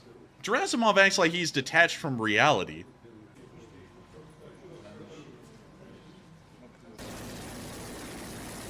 Now here he goes getting onto the helicopter so that way they might be able to shoot him down. And there it goes. And man, they didn't put him in any nice helicopter. They put him in an army transport helicopter. Yeah. Well, like the school bus fans at the front. Yeah, oh my lord. Well, that's the end of the clip, but there you have it. Gerasimov is apparently back on probation, and he's making his rounds around the lines. But with that, we're going to be moving out of the Southern Front, because that's all the video clips we got from there today. And we're going to be moving to a very interesting spot near the village of Kralivka. This is a small little strip of land here that has naturally existed, interestingly enough, for hundreds of years like this. But nevertheless, some Russian forces were here, and the Ukrainians decided to hit them with a HIMARS on this little strip, and they really had nowhere to go, because, you know, you go any other direction, you just end up running into the sea. So here's the clip. And I won't be able to play the lo-fi hip-hop, sadly. As Troy throws in another 20 Australian dollars. Yeah, I was thinking the same thing. Thank you, Troy. Thank you so much, Troy. You're helping this channel to keep going. And we can see a Russian firing squad out here, it seems. It's actually just them doing stretches or something in their shadows, making it looks like makes them look like they have a gun while I'm not even speaking proper English. And we see the Ukrainians getting a good look at this camp. It's clearly a camp of a decent size, and everyone's out in the open because they don't expect for a HIMARS to slam them. Oh, look! They're getting in formation. Isn't that polite? It's going to make it easier. Well, there goes two Raketa, right on their camp. And actually 5 Raketa, and another 3 down there onto that camp. And another 4 down there. We now see the drone looking at one of these camps, as one of the rockets comes in and explodes on half of it, knocking it out. Boy. You would think those Russians would have gotten a little bit smarter than that, than to put everyone on this one strip of land. And how wide is this even? It doesn't even look like it's that wide. So let's go here. So this is kind of the area they were in. And let's just measure the width of this thing. Measure distance. It's only about 500 feet wide. That means if a HIMARS rocket hits anywhere on this thing, and your whole camp is right here, the blast radius is literally as wide as the strip of land you can be on. That's kind of knock out the whole section. Man, they're going to knock out the whole sector, literally. Just to knock the whole thing out with one raketa. But that is... Bliat, you thought the Kursk bridge was good, Bliat. Watch us knock out the whole land. Dude, Russian army, man, you know, we need to pump up these death numbers daily. I've got a smart idea. Let's just put the whole army on a 500-foot wide strip in the middle of the ocean. I'm sure that many of them will die this way. It'll be genius. Wow, yes, stupid. and Bliat. I mean, like, if they wanted to put a camp somewhere around there, why not just put it on the mainland over here? Well, you know, to me, that would make more sense. At least you could spread the camp out instead of having the whole thing on a giant strip that's only 500 feet wide. But, you know. Man, knowing the Russians' luck, the Ukrainians or somebody might hit that little strip right there. It, like, throws them into the water, then the sharks get them. Yeah, or they hit one part, like, right here, and then the whole entire thing splits in, like, Looney Tunes and just sinks into the sea. And everyone's lost. Or something like that. But anyways. Or they join the Moskva Bliat. Dude, they start sinking and they just see the Moskva beside them and all the crew members there. And they're just like, yeah, welcome to the bathroom. Welcome to David Jones' lacquer. Do they even believe in Davy Jones? I'm sure the Russians have some silly story like Sailor Vasily. They have Gravy Jones. Gravy. Wait a minute, dude. They're not rich enough for gravy, man. Hold up. Back up. It's going to be Bush Jones. It's Starving Jones. It's going to be Hungry Jones, but anyways, that honestly wouldn't be a bad name for a brand of, like, frozen foods. Hungry Jones or something like that. I mean, that actually doesn't sound that bad. But anyways, now that we've given someone an idea for a company, we're now going to be moving across Ukraine and into the area of Odessa. Because we heard that the Ukrainians today have been rooting out corruption once more. Corruption is a part of every single government institution, unfortunately. It is a sliding scale of how much corruption a country has, to very little corruption, to so much corruption the government may as well just be a corrupt institution. Of course, the Ukrainians have had a history over the past 30 years, largely due to the Soviet precedent that was laid out for 80 years of having some serious corruption issues. Nevertheless, the Ukrainians have been constantly working over at least the past decade and a half to battle this corruption outright and to try and find those who are criminally corrupt and have them removed and held accountable for the corruption that they are exhibiting within the government institution. And it appears today that they have found one of these people and the SBU has detained them. Apparently, this military contractor, or this military official, was extorting contractors. And he has been arrested today, and he will be held on trial for his crimes, and they'll be trying to figure out whether he is guilty or not. He most likely is guilty. That's usually how the Ukrainian justice system works, so they'll be trying to find out how much time he'll serve for the corruption that he has conducted while being the military official inside of Odessa. Nevertheless, it is great to see that the Ukrainians are not letting this corruption slide. It's better to see officials being arrested and held accountable than letting nothing happen as far as arresting people who are corrupt and holding them accountable, because then that means the corruption only lives on and continues to become worse. By arresting these government officials and holding them accountable, it sets an example to the rest that corruption is not acceptable in the new Ukraine and that things like that will no longer be tolerated by the government. And so with that, we're now going to be moving on from that little bit of news in Odessa and on up into Kyiv. as Matthew gets rid of Dr. Mengele and turns him into Dr. Mangled. jeez. And we're now going to be moving on to the speech from President Volodymyr Zelenskyy on day 524 of the war. And Goodness. he looks tired, but Yeah, let's he's looking rough today. That's right. He looks like me when I woke up this morning. I was in rough shape. But anyways, here is the speech from President Volodymyr Zelenskyy. Бажаю здоров'я, шановні українці України.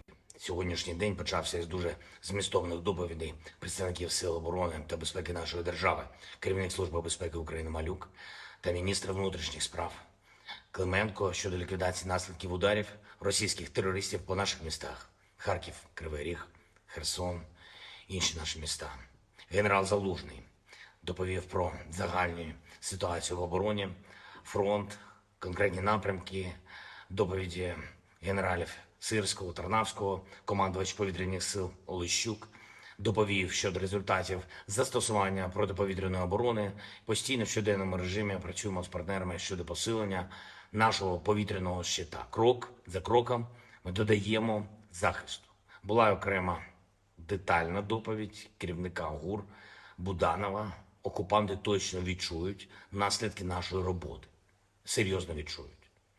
Ми готуємо низку міжнародних заходів. Тиждень буде дуже важливим для України, для нашої зовнішньої політики.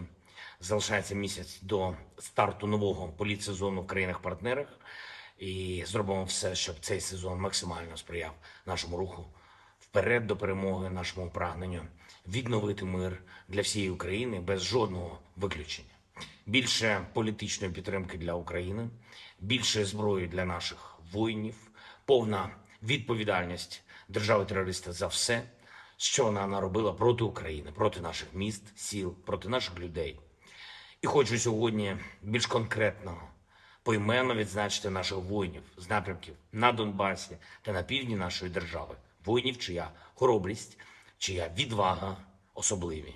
Історія кожного з них – це справжній героїзм. Солдат Андрій Калкутін, 56-та окрема мотопіхотна Маріупольська бригада, солдат Павло Красьов, 28-ма окрема механізована бригада, солдат Віктор Константюк, 30-та окрема механізована бригада, солдат Роман Сидорчук, 33-я окрема механізована бригада, старший солдат Андрій Гора, 5-та окрема штурмова бригада, старший солдат Дмитро Гуменюк, 214-й окремий спеціальний батальйон, старший солдат Микола Заручевський, 55-та окрема артилерійська бригада, старший солдат Ярослав Ільків, 24-та окрема механізована бригада, молодший сержант Тарас Вознюк, 3-я окрема штурмова бригада, молодший сержант Сергій Савчук, 36-та окрема бригада Морпіхів.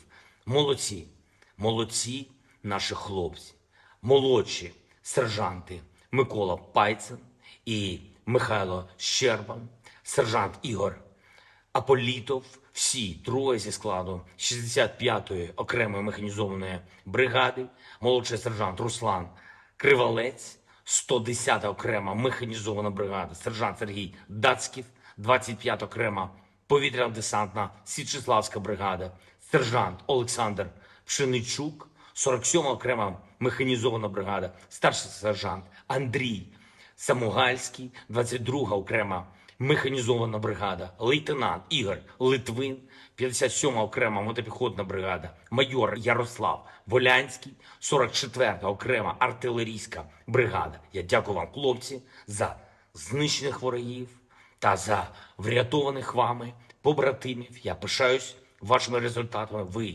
гордість наша, ви гордість України. Слава усім нашим воїнам, слава кожному і кожній, хто б'ється за Україну, хто допомагає нам наближати нашу перемогу. Слава Україні! And hero Slava. oh, he messed up. Oh, but anyways, with that is the end of the speech from Zelenskyy, and that is the beginning of something new. Is it really new, or is it not? I don't know. But one thing I can say is that it is interesting nonetheless, and it is what y'all have been saying. some of y'all have been saying some of the most interesting things. I've seen some people saying Slava Baba Yaga tonight. I don't know why the hell y'all want that abomination to exist, but nonetheless, there's been even more interesting things said than just that alone. There has been loads of things said about some of the top news we've been covering today, and I want to make sure that we get to that and take a look at what all of y'all are thinking about these topics. And so with that, what do we got, Matthew? All right, and jumping into our next poll, it says Ukraine attacked Moscow again today with drones, and might this provoke Russia to attack Poland? It looks like 36% said no, it's not correlated. It looks like 29% said possibly but unlikely. 27% said yes, Russia will make Belarus provoke, and 8% said unsure. And on this one, I do understand that some folks think it's not correlated, but I personally think that Russia might have a sneaky plan here that they have in mind. They know that the West has significant influence over how Ukraine attacks inside of their territory, and I think they're going to try to use these attacks that Belarus is doing and trying to provoke Poland to try to get the West to tell Ukraine to stop attacking inside of Moscow. I think that's what Putin is thinking in his head. I'm not sure if it's going to work that way, but I think that Russia is trying to make Belarus provoke something with Poland, so that way the West tells Ukraine to not attack. But Enforcer, what say you? I would say, I think that the Russians are hoping that the Belarusians put pressure on Poland because the Poles are the biggest supporters of Ukraine as far as their words go. And also a decent amount of support has ended up coming from the Polish before anyone else. For example, tanks, aircraft, things like that. They were the first to provide in those categories. So they may be trying to put the pressure on the Poles so that way their government has to take a more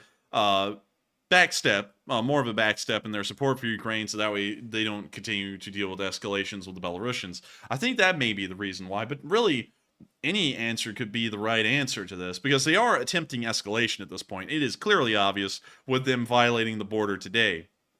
But to what aim is really anyone's guess at this point, but that would be my guess as to the reason why they may be doing that. But with that, I hope that does address that poll fairly well, and we are on to the next one. All right, and our next poll says reports confirm that an Israeli vessel went through Russia's Black Sea blockade. And what are your thoughts? 42% said the blockade isn't being enforced. 39% said Russia only bullies certain ships. 10% said the blockade doesn't really exist, and 9% said unsure. And I do believe that the blockade does exist. We've seen that Russia has a lot of vessels out there in the Black Sea, and they've already said that they're going to prevent ships from coming to port. Also, we've seen Turkey step up and offer to help, but we really haven't seen them follow through on that promise yet. But we have seen, allegedly, that the U.S. has provided some P-8 Poseidon protection to some vessels going through the Black Sea. But once again, that is still somewhat halfway confirmed and halfway unconfirmed, so take it with a grain of salt. But we do see here that an Israeli vessel did make it through the blockade, which is very promising, and it looks like the blockade, in my opinion, isn't being enforced that strongly. But Enforcer, what say you? I would have to say that with that, we're on to the next one. I'm just kidding. I would say that the blockade does appear to possibly not really be working. I don't think they're actually enforcing the blockade. And what the hell is up with these people coming in and doing the same thing over and over, man? Have you noticed that that's happened like for the 8th time tonight? Yeah, it's a lot of that same rhetoric going on from these anti-Semites. Yeah, that's a little bizarre, and it's just happening over. Like, this is the first time I've ever seen that, and that's happened like 9 times after it started tonight. That's just bizarre. But anyways, moving on from that and on into the poll and getting back to what we're talking about, I think the Black Sea Fleet isn't really enforcing what is going on in their blockade. I don't think they have the ability to really do it effectively, and so they're just kind of praying that people respect the blockade. Because the fact that one ship made it through shows that the blockade may be ineffective. Because in the modern world, way back in the day, just by the way to keep this in mind, because there is a historical precedent. There it goes again. Look at that. That's so weird. Yeah, I got him. Yeah, that is insane. Well, but I'm sorry, I'm getting distracted by that because it's like, it's happening so many times. I don't even know what the hell that's about. But anyways, getting back to this again, the fact that a single ship was able to make it through, and to add some historical context to this, blockade running is a historical occurrence. It always happens during war that ships try to run blockades that have been set on other countries. And back in the day, it was actually a fairly good chance that you could succeed at blockade running. But in the modern world, it's completely different. Weapons from the Black Sea Fleet can reach all the way from where they are in Sevastopol across this entire strait without them hardly having to leave the protection of Sevastopol port.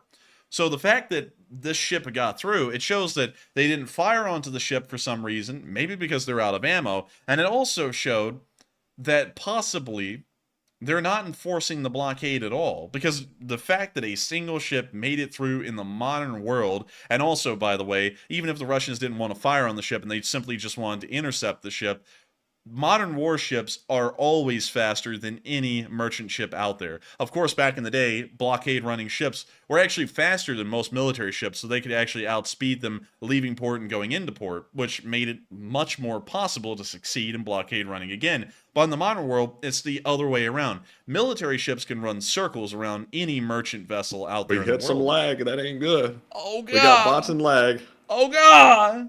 I'm We getting got that scared. same bot back again under a different name. Oh, my Lord. This is disgusting, like how hateful these individuals are. Man, Like, I'm you're telling- saying some very atrocious stuff. I'm telling you, man, I think this guy is giving Adolf Hitler a run for his money at this point, because this guy will not quit. And it's like the same names, too. You know, I feel like this is our modern version of cambots, you know, like, because this guy, whoever this is, or whatever bot this is, it just keeps on coming. I mean, that's This crazy. is what Russia promotes, is this kind of stuff, because these are apparently Russian bots not happy with Zelensky's speech tonight, and they're coming in with all this anti-Jewish statements that they're coming in with, all this hatred. Yeah, it's insane. I've never seen anything like this before. This is new, and that's why it's distracting me. I'm like, what the hell? Because we've seen a lot. You know, we've seen cam bots, folks that hate us, stuff like that. You know, that's normal. That's run-of-the-mill stuff. But seeing anti-Semites, like, to the level of, like, the freaking SS just coming in here, that's just bizarre. I've never seen anything like this before. It's the first time we've ever seen it, too. But anyways, once again, getting back to the poll, I don't think they're enforcing their blockade, to be quite honest, because they certainly have the ability to intercept these ships or even destroy them, and yet one made it through, which shows that they didn't do either of those things, and they may not be enforcing their blockade. And so with that, I hope that does address that fairly well, at least in my opinion, and with that, we are on to the next one. All right, and our next poll says, Ukraine said today that they, quote-unquote, have a plan in the event that President Zelenskyy is killed, and what are your thoughts? 49% said Ukraine is simply taking precautions. 27% said Ukraine received concerning intel about Zelensky's safety. 19% said it's nothing, it's always been that way. And 5% said unsure. And I find it suspicious that they made the timing right now to leak this out. I would have assumed that they had this plan the whole time, but for some reason, they have told the press about it, and they've explained in detail what the plan is in case he is assassinated. Kind of strange timing, in my opinion. I'm not saying that Zelensky's imminent to be killed or anything like that, but of course, he's always a target of high value for the Russians, and it's always possible that as retaliation, the Russians might try to come after him or his family, which would be very horrible, but it's always a threat that's looming. But Enforcer, what say you? I would have to say they probably haven't received any information. That's probably just something that someone asked, and they said, yeah, we have a line of succession, because that would be like the U.S. government coming out and saying, we have a plan if the president dies. It's not that he's going to die or anything, it's just that that plan's always been in place, and there always has been a line of succession for if the president dies, who goes where and who gets promoted. And so of course, if the U.S. president dies, the vice president takes position, and then I believe after that it would be the Speaker of the House would then take the position of president, if I remember the line of succession correctly. Or is it the president, the vice president, and then the Senate pro tempore? It's president, vice president, then I think it is Speaker of the House, I believe, and then I'm not sure where it goes from there. But do you know how it works in Ukraine? I don't really know how it works in Ukraine. I'll tell you. Oh, really? Yes. So, in the case of Zelensky's absence, Parliament Speaker Stefanchuk, the head of the President's office, and the Foreign Minister Kuleba, and the Defense Minister Reznikov could collectively lead the state, and Zelenskyy would remain in the position of the Army Commander-in-Chief. So, Ukraine assures the public that there would be no power vacuum in the event that the president was unable to carry out his duties. That, in theory, is what they would do. But, of course, three people competing for power at the same time, I'm not sure how that would work. It seems like there would really only be one real leader to make decisions, but maybe they'd have some kind of consensus to reach or something, but that's the official plan. That's really interesting. I've got to be honest with you, though, that sounds kind of weak as a line of succession plan, is to have three people take the mantle that was supposed to be held by a single person in the executive. I got to be honest, as far as governmental structures go, that sounds like it's begging for infighting to begin as soon as Zelenskyy dies. So I think what would be prudent would be to create a proper line of succession where instead of having a cabinet of people pretty much take over the office of the presidency, just have a single individual be selected to take over the office. That's why you don't see in the US government that if the president was to die, the Speaker of the House, the Senate pro tempore, and then the Vice President all come together to create the presidency. You would not see that. The Vice President would then become the President. I believe the Speaker of the House would most likely, at that point, then become the Vice President, and then everyone just kind of moves up a step. So, yeah, that's a... I've got to be honest with you, I don't really like the sound of that line of succession. That sounds like trouble brewing if Zelenskyy was to die. So with that, I hope that does address that fairly well, but I think that they probably were just saying that because someone asked, and they were like, oh yeah, there is a line of succession. Although I have to be honest, in my honest opinion, that is not a strong line of succession, if I've heard of one. And so with that, we are on to the next one. All right, and our last poll says, if Russia loses the counteroffensive, what do you believe Russia will do in retaliation? 43% said Russia will still keep fighting.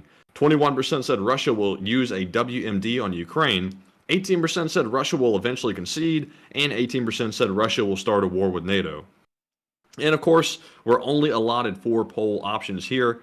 But the most likely option, in my opinion, is I think that Russia would still keep fighting. That's probably the most likely option. In my ear. And I was like, oh crap. I was like, did something bad happen? So it looks like we're back. So you might want to restart on that because I don't know how much people heard.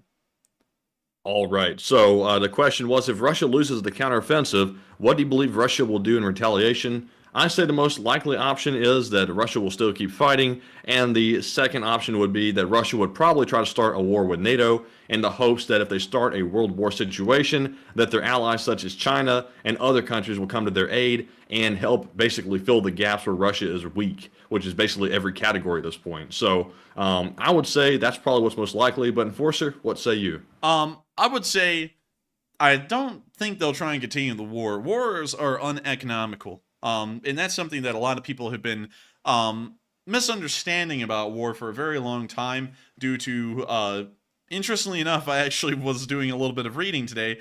Interestingly enough, the whole idea of the military-industrial complex in the United States being a money-making enterprise that is solely for profit is actually raw communist propaganda that was made by the Soviet Union in the 1950s and then was pushed so hard that even till the modern day, it's finally permeated the United States as being almost a straight-up fact. Interestingly enough, though, if you ever look into the countenance of war and the carrying on of it, it is entirely destructive to a nation's economy, a nation's treasury, and their government.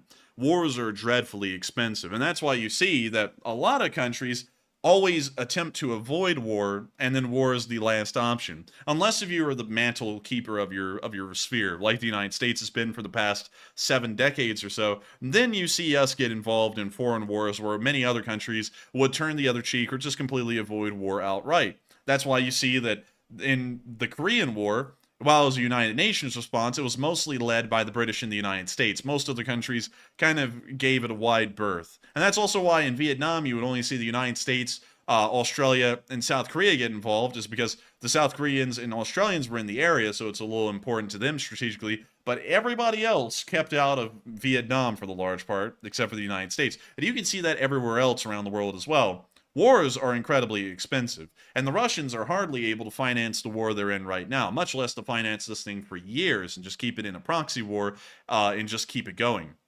So I think that once they have exhausted all available options, or once they've lost all of their territory in Ukraine, we may actually see them try and end the war because the Russian state just simply would not be able to afford or finance the war beyond that point. They probably would be to the point of collapse at that moment.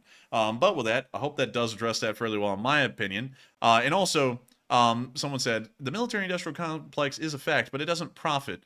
And that's the thing. It does exist, of course. You know, you can't say that it does not exist. A military-industrial complex exists in every single country that can afford one. The UK has one. Sweden actually has a very alive and well military-industrial complex of their own. The Russians have one. The Chinese have one. Every single country has one. But the thing is that it doesn't necessarily create profit. You know, it's not like a profit-driven thing. Like, for example, when you look at companies like Boeing, y'all may be interested to know Boeing almost died in the 1960s. if it wasn't for them introducing the Boeing 747 into the world markets in the 1970s and that taking off as far as purchase orders for it, Boeing would have died. The defense contracts were hardly eking them by. They were breaking even or losing money each and every year on defense contracts alone.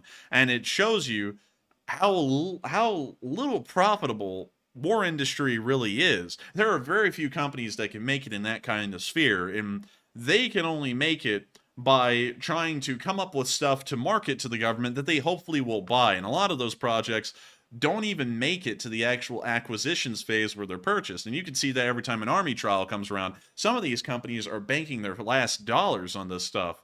And then it fails and their company disappears and it dies. And you can see that throughout all of U.S. military history if you ever pay attention. For example, McDonnell Douglas and Boeing were doing so badly that they would end up consolidating and they would just turn into Boeing. North American would end up just completely dying. The Curtiss Company would also completely die as well. The Vought Company would die. And, you know, if y'all have ever seen The Boys, which is a TV show nowadays about, like, weird superheroes or whatever, the Vought Company actually was a thing in the Second World War, and it would end up dying not long after because they couldn't secure any more military contracts, you know, and the military industrial complex doesn't really exist the way people advertise it. If you just are not producing anything for the government, you die. There's no way you can lobby the government to just come up with a magical weapon that keeps your industry going and you profit and you make a killing. That just doesn't really happen much. So, you know, it's a thing that exists, but at the same time, it's not profitable enough that you can just hop in there and make a killing. It's really just something that exists for strategic reasons, and only the companies that need to exist to fulfill those strategic reasons exist. Every other one, it just isn't. It just dies, or it just isn't there. And also, DXBX said, the Pan Am die. Where were you when Pan Am die? I was in shower when Pan Am die. Friend texted me, said, Pan Am is kill. I says no.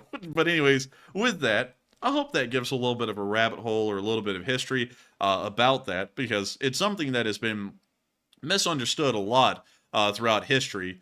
And it's something that is really interesting to hear people talk about, especially when you know the history of all the companies that have lived and died in that space just since the Second World War. You know that, you know, the military-industrial complex isn't really a thing. But anyways, with that, well, military-industrial complex is a thing, but it isn't a thing in the way people perceive it to be or have been told how it is. But anyways, with that... In what way? Wait a minute, you weren't there for the whole lecture? Wait, well, what way are you saying that the military-industrial complex does not exist, like in a short form, It doesn't. few words? It doesn't exist as a massive profit money-making opportunity. There are very few companies that can make it. Most of them end up dying within a few decades' time because there just isn't enough money in the defense industry to keep a lot of companies alive. I would somewhat disagree with that, actually, because they do have a lobby for the defense contractors, and I think that they collectively lobby for certain things that benefit all of them together. And I'm sure that their CEOs of the larger ones, they probably all communicate with each other in some respect to ensure that their interests are generally all heard. Man, I'd have to disagree with that, because I went through, like, I think 5 minutes of why, you know, a lot of companies have died there because there was no money. I mean, there's been companies that died, but the big ones that have stayed around for a long time, like Lockheed and all these other companies, these are all defense companies which will probably be around for decades, and they probably all work together in some way or another. I don't know. I mean, like, you know, a lot of those companies just kind of made it here by luck. You know, there was a lot of companies along the way that died. You know, McDonnell Douglas died. You know, like they tried to make it on military contracts a little bit. They tried to make it in the civilian world, and the DC-10 ended up killing them. And then Boeing ended up consolidating with them and then creating Boeing as we know it today, which is largely half McDonnell Douglas, half Boeing. And then other companies have died too, like Vought, you know, which was a company that died in the 50s. And also, let me think of another one. I said it just a minute ago. There was Vought. There was, dang, I can't think of the other one. I can't think of it. Man, I just said it a minute ago. But there have been a lot of North American company, the ones that made the F-86, the F-100. They were the leaders in their field. They ended up dying because the military defense world as a business is brutal. And if you are not picked in the Army bids, your company ends up just biting the dust. And in the modern world, you only see a few large companies still existing in that space. because there isn't really any room for any other companies. They just die because it's too competitive. There isn't enough money there to really keep a defense company going, and so it can only allow for a few companies to exist, and beyond that, that's it. That's probably true to an extent, but I think that generally some of these companies that you've seen disappear, you might be mistaken slightly because I think some of them might have been either merged or absorbed into these larger companies, and they were bought out. So they didn't necessarily just go to zero. They just became absorbed by the bigger companies. Yeah, because they were dying. They were dying, so everyone was looking to sell off and jump ship because there was no money left. Like North American, I think they would end up being bought out. I don't really know who they were bought out by. I think they may have actually just gone straight up defunct. But I think Boeing may have ended up consolidating with them at some point and buying them out. But at that point, North American was dead. They didn't even have enough money to keep their manufactories going. So it was either to sell out to someone and just, hope that they could figure out what to do with North American, or they were just going to end up collapsing. And that was in the 70s. Maybe so. You might be correct in some respect. Perhaps. But that's only my knowledge. I mean, anyone can make an argument over anything. It could be correct regardless. But anyways, with that, oh yeah, Christian Cruz just brought up a good one. Fairchild Republic, the original designers of the A-10 Warthog, they also went under as well. I think they just went down and out. No one even bought them out. They just died. But they were the original designers of the A-10 Warthog, and they ended up eating the dust as well because there just wasn't enough money in the defense industry for them to survive.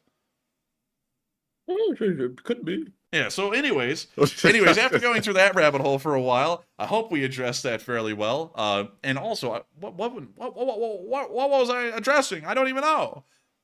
I don't know. Wasn't anything I know about. Well, with that, I hope that does address that fairly well, whatever that was about. It was a massive rabbit hole. But with that, we are on to the next one. All right, and with that being said, we are moving back to our Super Chat questions. We are fresh out of polls once again. So up first, we have a very generous $160 donation from none other than Troy Wilson once again. And sadly, no comment to address still. But Troy, thank you once again for the massive support, and we do appreciate it very much. And Enforcer, what say you? And I gotta thank you so much for the massive, humongous amount of support, Troy, and helping this channel to keep on running. You have been throwing in 20 Australian dollars every 10 to 15 minutes. And I got to thank you so much for the massive amount of support, because there have been no comments attached to any of those. But the support, the massive amount of support, helps this channel to keep on running and helps this channel to stay alive. And so I got to thank you so much for the massive amount of support, because you are helping us to do this as a job, and you are helping us to keep the lights on, and helping this channel to be absolutely free for anyone who wants to watch that doesn't want to support or doesn't have the ability to support. And so thank you so much once again. I hope that does address that fairly well. And thank you for being a part of this Lee Spring Army once again from Australia, the Australian division of the Lee Spring Army. And so with that, we are on to the next one. And thank you so much once again. And real quick, I have to return to the rabbit hole for just a second. I saw Smog say Fairchild Republic Company, now part of Northrop Grumman and their little Eastern Region Corporation. So real quick, I want to see what were the conditions of the Fairchild Republic Company's acquisition. Real quick, if I can find the answer within a minute or so. Let's see here. Let's see. Oh, of course, Wikipedia. Let's see. It was purchased by... Let's see. The assets of Fairchild were purchased by M7 Aerospace. It was also acquired by a German insurer called Allianz. It looks like they've changed hands multiple times. So they didn't necessarily die, but they've been absorbed into a different company now under a different name. Let's see here. So actually, Fairchild really isn't dead. They've just been rebranded and also bought out by several other companies. And I'm not really sure who now owns their assets or what used to be called Fairchild Republic, but they still exist. And it looks like it wasn't necessarily because of financial issues. It was just because either they were just bought out because they were made a really good offer, and apparently they didn't want to be in the business anymore, or at least whoever owned it didn't. But, well, Enforcer, what have you found? Let's confide with the Fairchild Republic Wikipedia, and let's see what they say happened to Fairchild. So let's see. And is this where you went, or did you go somewhere else?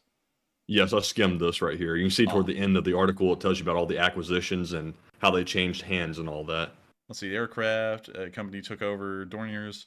Fairchild Dornier Company, 1999. Fairchild was acquired by the German insurance. Let's see, purchased by the assets were purchased and moved to San Antonio. M7 purchased, M7 Aerospace does not manufacture aircraft, but, well, from what I'm reading here, Fairchild did die because the assets were bought by M7, and then M7 was purchased by Elbit, and Elbit, well, actually, M7 no longer even produces aircraft. They just do aerospace parts and support services. So, like, it's like a dead husk that exists within the frame of Fairchild, but it's not the Fairchild that used to exist that was able to manufacture aircraft or anything like that. Now it's like a mom and pop shop, like spare parts business, you know, and kind of like a maintenance man group.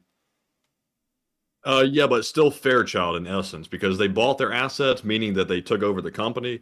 But you know, it's basically Fairchild in a different way. They've done something different. It's kind of like Saab when they made cars and then they went to just making aircraft. It's still Saab, but they just lost an aspect of their business.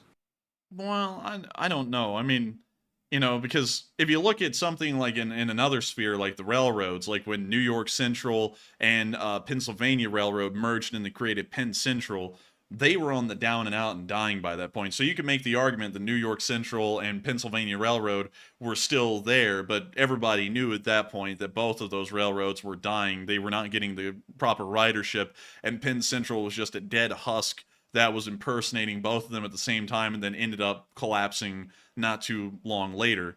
It's kind of like, it's also kind of like saying, like with arms manufacturing, like gun companies, it's like saying that Colt still well, let me think of another one because Colt is not a good example at all. What the hell's a gun company? There's a lot of them and I can't think of them now. But there was one out there somewhere that was bought out by CZ USA, and they don't even really manufacture their own guns anymore. But their name still exists. It's just that CZ makes the guns and then they apply the name to the product of the other company, but I can't think of what that company is. But at that point, that company doesn't even really exist anymore. It's just like a part of CZ and has died, and it's just the name that exists. Someone said H&K. I don't think it's H&K. I think H&K is alive and well. I'm not really sure about that, though. Let's see. I think in the defense industry, like to a different topic somewhat, the defense industry is all about politics, basically, because you're relying on the government to give you contracts.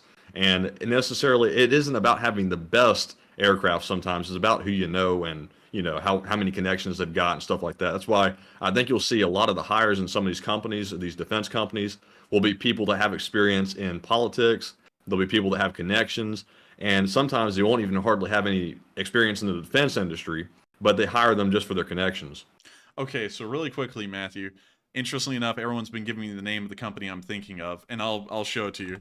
Harrison, and this is funny, Matthew, because you know I've gotten familiarized with this name recently, but it's Harrison and Richardson, and I remember reading the article about this, and this is a perfect example here. Harrington, actually, it's not Harrison and Richardson, it's Harrington and Richardson, is a firearms company that has actually existed according to the facts for 152 years because their name still exists to this day. And interestingly enough, I'll share this with you all. I was able to find a factory condition unfired H&R M1 Garand just a few days ago, and it still has the Cosmoline in it. I'm not going to say how I did that, but it was an amazing acquisition at an amazing value. It had to be done. But nonetheless, this company has existed for 152 years technically, but if you scroll down to the bottom here, the bankruptcy auction of Remington Outdoor Company, the company was sold to JJE Capital Holdings LLC. The sale, however, still needs court approval. But moving on from that, Palmetto State Armory now owns the rights, for the most part, to the H&R name. The problem is, H&R no longer produces its own guns. Palmetto State Armory just takes the H&R stamp and then stamps it onto their own guns, and now they're called H&R guns. And so it's like the ship of Theseus. It's like, does H&R even exist anymore when nothing else about H&R exists except for their name?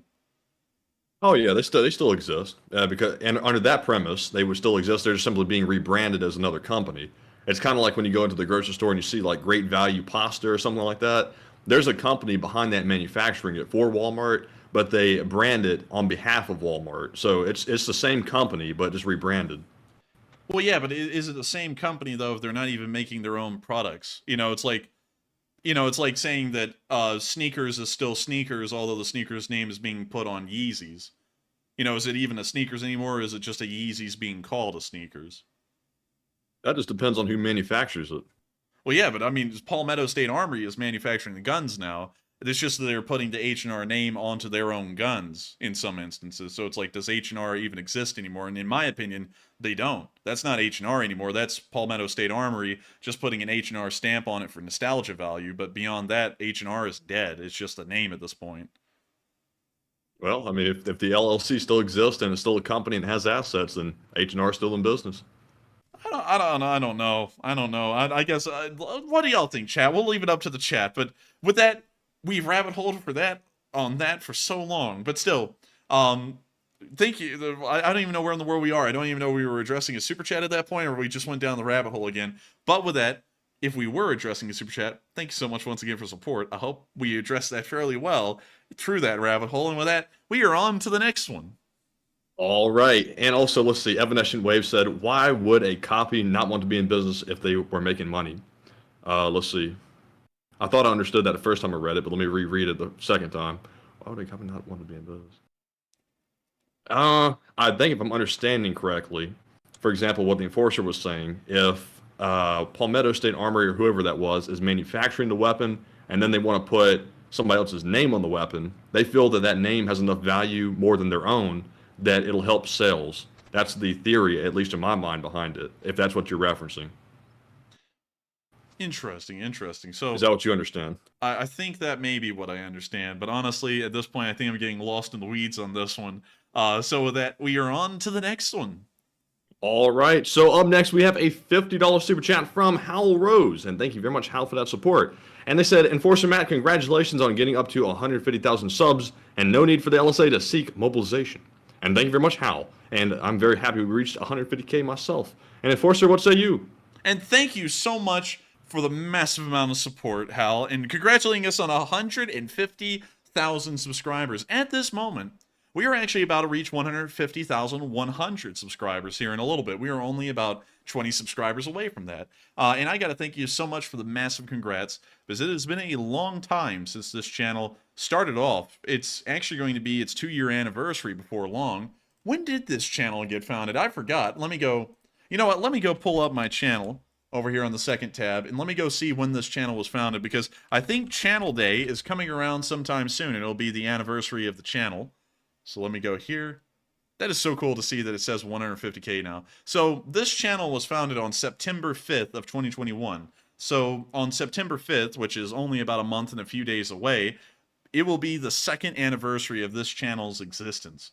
And it's crazy to think that this channel has been running for nearly 2 years now, and we finally hit 150,000 subscribers. And I got to thank everyone so much for being a part of that, subscribing to this channel, and enjoying our content enough that you find it worthwhile to be a part of the Leaf Spring Army and to grow our numbers of subscribers. And so, thank you so much once again for the support and helping this channel to keep on running. And also thank you for congratulating us on 150, because that was a massive milestone. And so with that, thank you so much once again for the support. I hope that does address that fairly well. And with that, we are on to the next one. All right, and up next, we have another super chat from Troy Wilson, who puts in a $40 donation this time. And thank you very much, Troy, for the 3rd support of the night. He says, silence is beautiful. I have been to Ukraine and Russia and have nothing to say. And silence is beautiful. And now moving on from the silence. and now moving on from the silence, which was beautiful. Interesting to hear that you have nothing to say. You were to Ukraine and Russia. Ukraine, Rossiyski. And apparently have nothing to say about either. That's interesting. But I do thank you for the support, though. And I thank you for helping this channel to keep on running. And so with that, I hope that does address that fairly well. Thank you so much once again for the support and helping this channel to keep on rolling. And with that, we are on to the next one. All right, and our next one is going to go to Margaret Hemsley, who puts in a $20 donation. And thank you very much, Margaret, for the support. She says, congrats on the 150,000 subs. And thank you. And of course, Matt, please don't read out my first super chat I put in. And I did not, but I did put it toward this one. And she said, you've worked very hard to get this far, and I've been here since face reveal. You hooked me from then. Well, thank you very much for the support and the kind words as well. And Enforcer, what say you? And thank you so much for the support. We actually discovered that the face reveal actually had a negative effect on most people. They ended up running for the hills. But it's good to hear that after the face reveal, you stuck around. And I got to thank you so much for the support as well and being with us for such a long time, because I think that face reveal was around the same time last year. So you've been with us for an entire year nearly at this point. And thank you, Margaret, for being a massive channel viewer. You've always been here every single night since then. We've always seen you in the live chat. And I got to thank you so much for helping this channel to keep on running and also enjoying it a lot. Because you could not, you could just hate the channel and we would not be able to run if that was the case. And so with that, thank you so much once again for the support. I hope that does address that fairly well. And with that, we are on to the next one. And with that, thank you so much once again. But before we move on, Bootlicker had a good question. That's what threw me off right there. He said, but is it really the same channel since it has been taken over by the Ukraine war? LOL. No, it's not. It's actually not at all. And that's kind of like the thing, is that the Enforcer name has absolutely nothing to do with what we do as a channel anymore. Like, it used to be a gaming channel, and that's why I was called the Enforcer, is because that's my name on Steam. But after the war started, it stopped being a gaming channel, and it was a Ukraine war channel. And so the Enforcer doesn't exist the way it originally did. And, you could kind of make an argument there that the Enforcer is not the Enforcer for that reason. The Enforcer was a gaming channel, not a Ukraine war channel. So yeah, I mean, like, you could actually make that argument. It's not really the same channel that the Enforcer originally was. But with that, I hope that does address that fairly well, because that's a good question and a very good existential one for this channel's existence. But with that, we are on to the next one. All right, and up next, we have a $20 super chat from Zero J Kwan. And thank you very much, Zero J Kwan, for that support, as always, and always supporting the channel.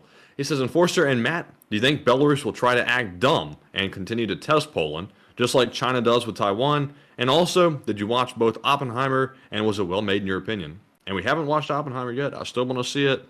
And real quick, before the Enforcer answers that question, I personally see Belarus as an extension of Russia. To me, you could take that border away that they have with Russia, and it would be the same thing. So to me, it looks like Russia is testing Poland. But Enforcer, what say you? I would say that they are going to probably try and continue to test Poland, because it never ends with just one instance of it. They're going to do this again until they're forced to stop. So I think that this will certainly continue on in some way. That would be my guess. And also, thank you so much for the support and helping this channel to keep on running. And so with that, I hope that does address that fairly well. Sadly, we don't really have a lot to say about Oppenheimer because we haven't seen it yet. But I have heard good things coming out about Oppenheimer.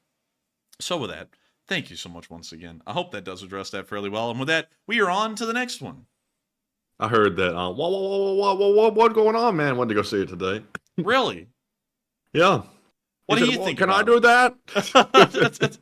I mean, like, hell, our previous presidents have been so old. I think they were around to watch the testing, weren't they?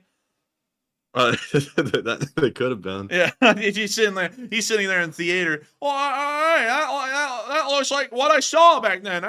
But anyways, I saw that in the hills of the Himalayas. Anyways, I was in India when they did a smiling Buddha, a big explosion. Oh man! But anyways, with that, we're on to the next one. Also, by the way, Ogd Usulzbud or something said Oppenheimer was a soft commie. I think he was, actually. I think Oppenheimer was kind of a soft commie, if I remember correctly. I thought he was German. Well, yeah, but that doesn't stop you from being a commie.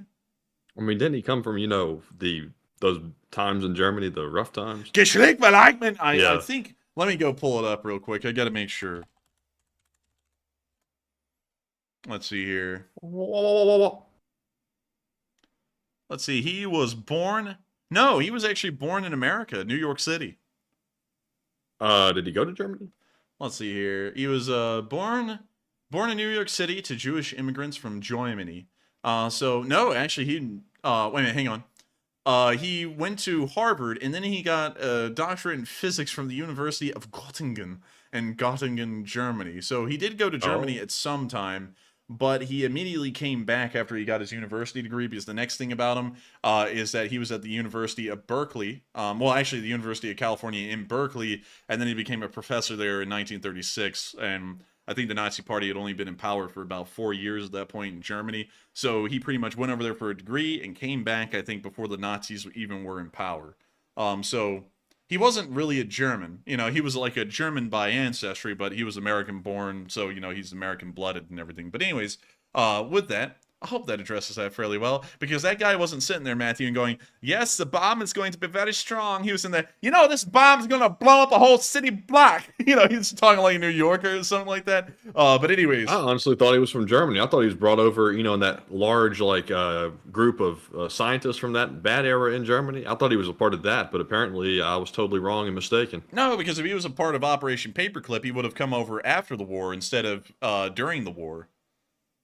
Huh, well, there you go. I never knew that, actually. I'm glad I corrected it, because I thought the other way in my head the whole time, but I'm telling you. I thought we were wrong the whole time. But with Werner von Braun, though, he was like a whole, like, Nazi and everything. You know, he was a member of the Nazi Party and all that, and they used slave labor to build the V1s, the V2s, and then they said, hey, we'll forget all of that if you build rockets for the American government. And then we brought them over here in Project Paperclip after the war. So those scientists were, like, full-fledged Nazis. Oppenheimer was not. But he was still a soft commie. You know, the weird thing is, even though they called that Operation Paperclip with those German scientists, they were actually very opposed to using paperclips. They were anti-paperclip. Oh, get the hell out of here. Oh, get the hell out of here. But let's see. And some people are saying, well, how did he invent the bomb then? Well, you know, he was just a smart guy. You know, he was a commie, but he was a smart guy. I got to be honest with you, though. I hate commies. I hate fascists. I'm one for democracy. You know, that's something of its own. It's down its own path.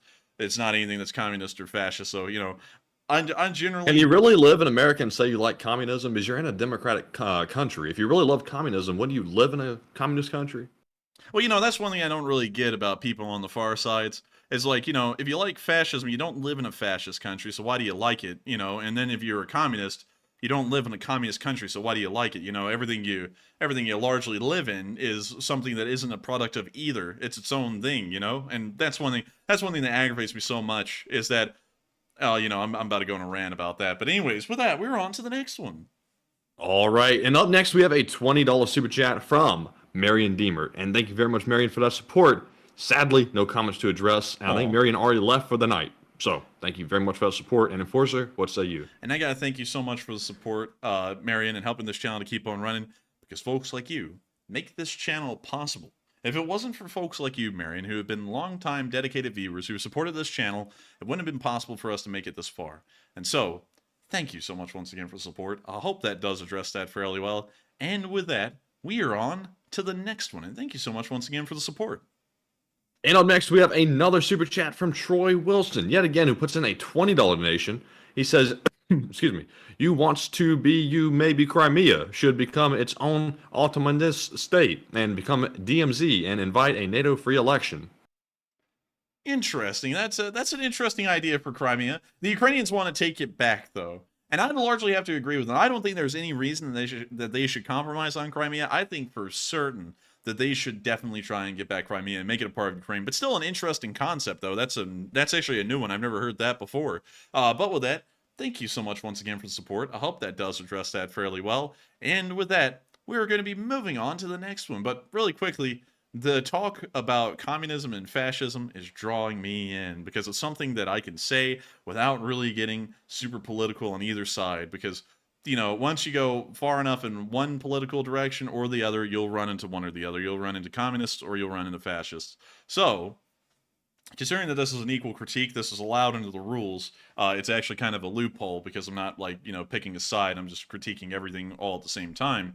But with communism and fascism, the problem with both of those systems, you know, and regardless whether you're a communist or a fascist or whatever, you know, if you're watching this channel, here are my critiques about the two systems. Communism will never work, because under the premise of Marxism and the premise of the revolution will always ensure that a dictatorial power regime is installed in a country. Because if you try and allow for social institutions, they're going to say that the bourgeoisie, if you try and allow for the original existence of cultural institutions, which must always happen whenever a government is being formed, they're going to destroy them, and then they're going to rebuild them from the ground up. And that allows for a single person to put in yes men into this bureaucracy, and it's no longer a bureaucracy. It is just an extension of the one man's power, of the dictator's power. So communism can never work for that reason, and fascism almost goes under the exact same narrative. It's just a little different. And when I say a little different, I mean there's really not that big of a difference in between communism and fascism when you really get down to it and you see how they function and operate. They tear down all existing social structures and systems and any kind of limiting power that there can be on the government, and then they rebuild it from the ground up with yes men in it as well. Fascism and communism, to me, are one and the same thing. They are both evil in their rawest form, especially with how they deprive the public citizenry of any real ability to do anything, yet at the same time they feed them the story that they now actually hold the power, when it's the complete opposite. I know they're, and I know people are about to complain about democracies and say, well, it's kind of like the same thing. It's just special interests and businesses that hold power. But that's not entirely true. If that was true, why in the world did the antitrust become a thing in the United States under Teddy Roosevelt? If the businessmen held all the power, why in the world would they allow the government to bust up the companies? Back then, they truly busted them up back at the beginning of the 20th century. Those things were gone. Hell, you saw Standard Oil get split up into a million pieces, and while Rockefeller was rich as all get out, there was no monopoly there anymore. It was actually a competitive atmosphere. And every once in a while, it monopolizes and there's a bit of a reset due to the antitrust and all that. But you can't see that in democracy, there's an actual ability for the people to be heard. And that's something you never see in communism nor fascism, is the fact that folks get heard out in those systems. And that's why I'm not a fan of either of them at all. I despise them greatly. Democracy is the way to go. People who believe in communism or fascism, they're lost. Maybe they're the folks who are the outcasts of society and they're trying to find some way to find some power or to make it work for them. But democracy is really the only way to go. But anyways, with that, after getting off of that, off of my high horse there, because that was a critique on both sides, allowable under our rules of no politics, because I didn't pick a political side there. I critiqued both of them, or the far extremes of both of them. Anyways, with that, we are on to the next one. Let's take a look real quick at this poll, by the way.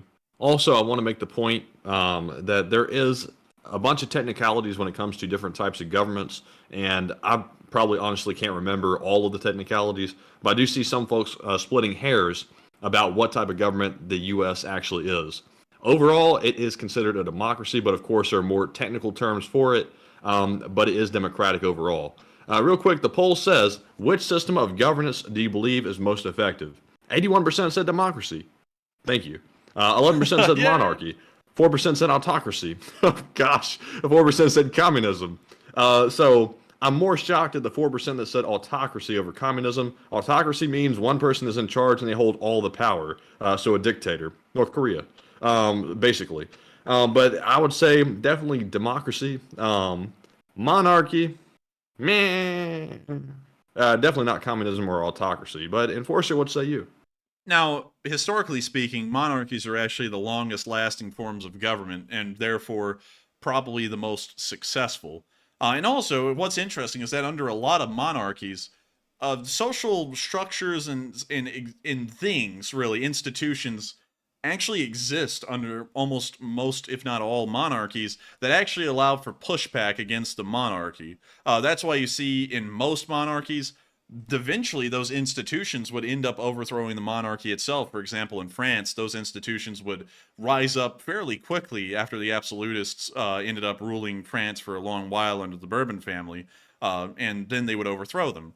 The same thing would kind of happen in Germany, and the same thing kind of happened in the United Kingdom during the English Civil War, because the institutions of society had organically grown and had been allowed to exist under the monarchy because, it really existed as an economic motivator, so that way there was a wealth for the monarch to have, that they actually ended up being fairly decent. I can't really say, for the most part, that traditional monarchies are a terrible concept. No, they don't allow the representation of the people, which I'm against, but nonetheless, as far as the government systems go that we're talking about here, that is the second best one. Communism and fascism are kind of on the same bottom totem for me. They're the same thing to me, so I just classify them both the same. But democracy is the best system. And I know, many people are saying, we're not a democracy, we're a federal republic. Federal republics still fall under the category umbrella of democracy. Yeah, the umbrella of democracy. there are different flavors of everything. Because saying communism is actually a great disservice to communism. There are multiple different kinds of communism under the communist umbrella, much like there are many different kinds of democracies under the democratic umbrella. There is Marxism, Stalinism, Leninism. There is Juche. There is Maoism. There's, I believe there's even Menism, if I'm correct, or the communist ideology of the Viet Minh. There are multiple different kinds of communism. There's really no set communism. You know, even Marxism is a flavor of communism, and that is the actual root of communist ideology. And the same thing for fascism. Fascism isn't a one-all, be-all. It's completely different country to country. You could see that with the British fascists that were around before the Second World War. You could see that with the American fascists before the Second World War, the Italians, the Germans, the Japanese. Fascism didn't exist the same across the board. They were completely different country to country, and largely based off the national ethos, ideologies, and such things of those nations. But nevertheless, they all fall under three different umbrellas: communism, fascism, or democracy. And we're a democracy under the umbrella term, but still a federal republic. But I still think, being a federal republic is far better as a democratic form of government than you would find under communism or fascism or any flavor of communism or fascism. They are the worst. They are on the same level. Both of them are. They're absolutely deplorable, irreprehensible. They're run by thugs, crooks, and criminals that end up ruling their countries with iron fists and the tips of guns. You don't get that kind of stuff. How do they always start? They always start by selling the people on lies, and then they get in there, and then they turn on them.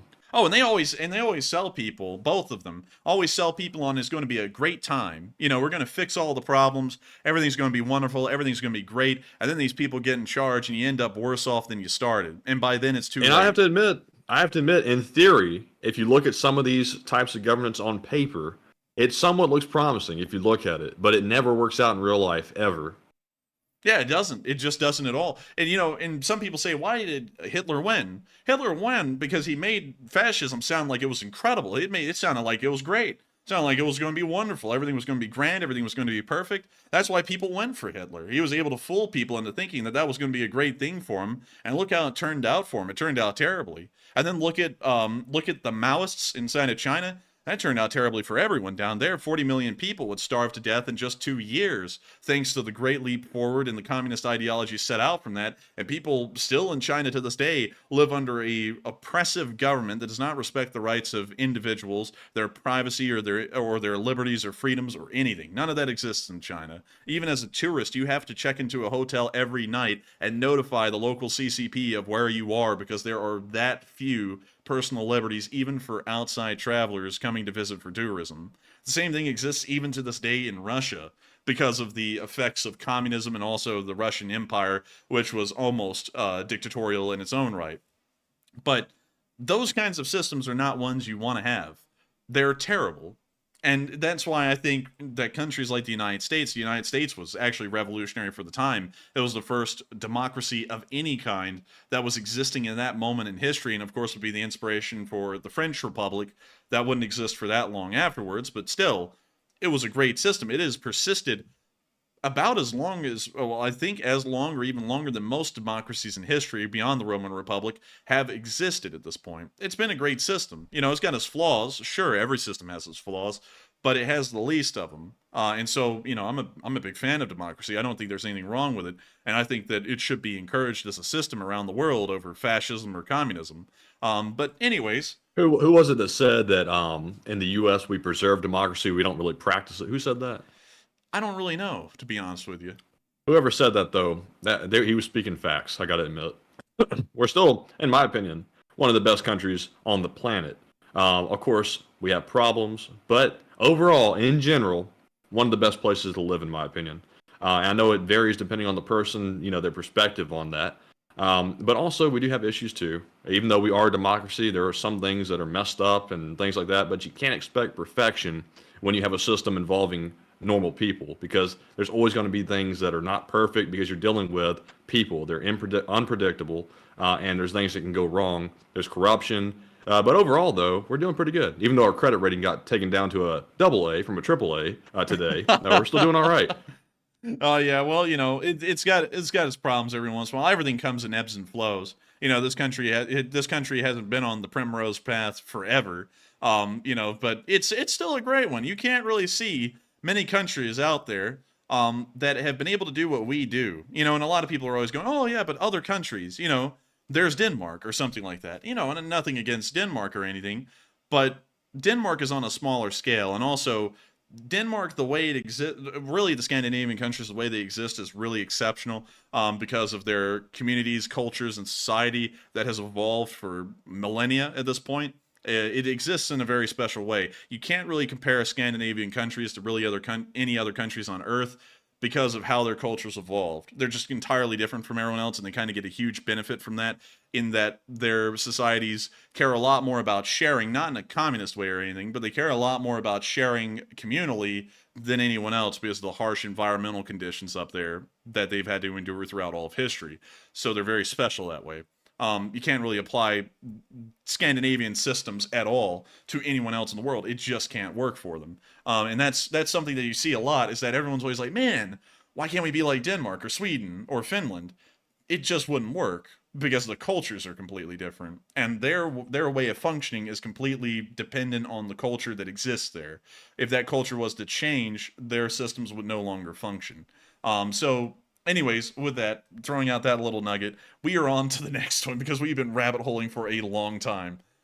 All right. And our next super chat goes to Junebug72, who puts in a very generous $50 donation. And thank you, Junebug, very much for that support. And she said, "I wish more could intelligently and politely disagree as you two can. And live chat, please, and have a good evening. And Slava Ukraine." And thank you for the kind words as well. And thank you for the kind words, Junebug72. We try to make our discussions as civil as possible.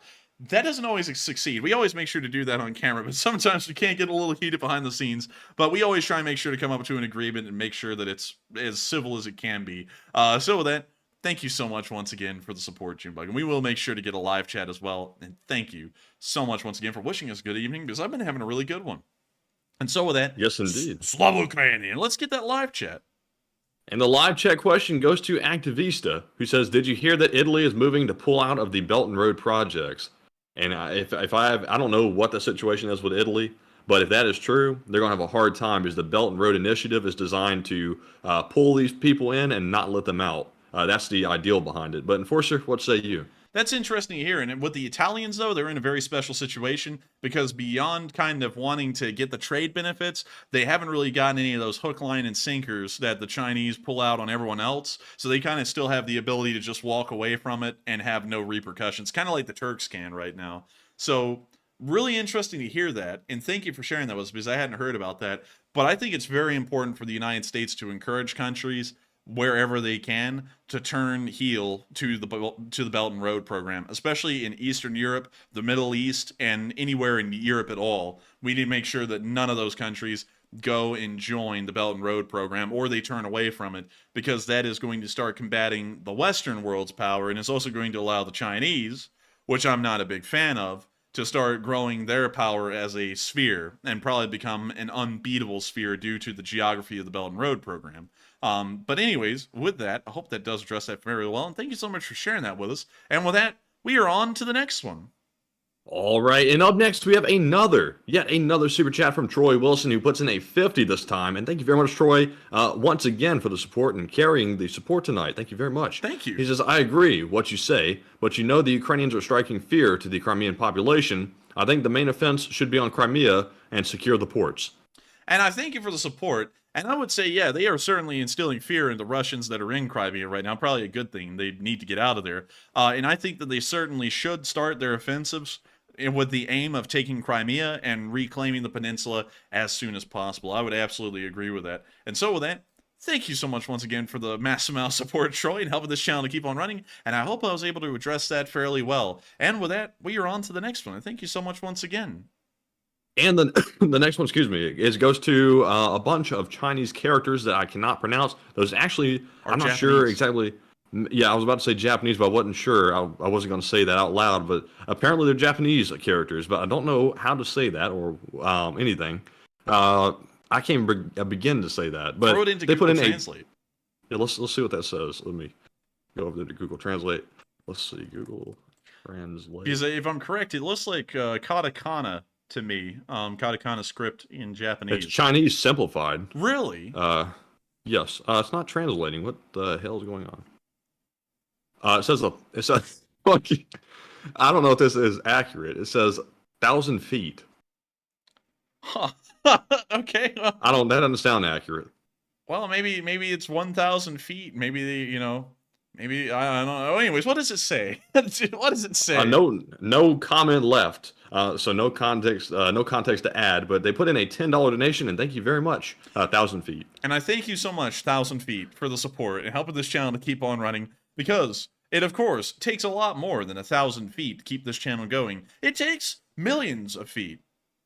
Literally. Y'all all have feet. At least 2 of them, hopefully. And so if there's 150,000 of y'all, that would be about 300,000 feet, just about, give or take.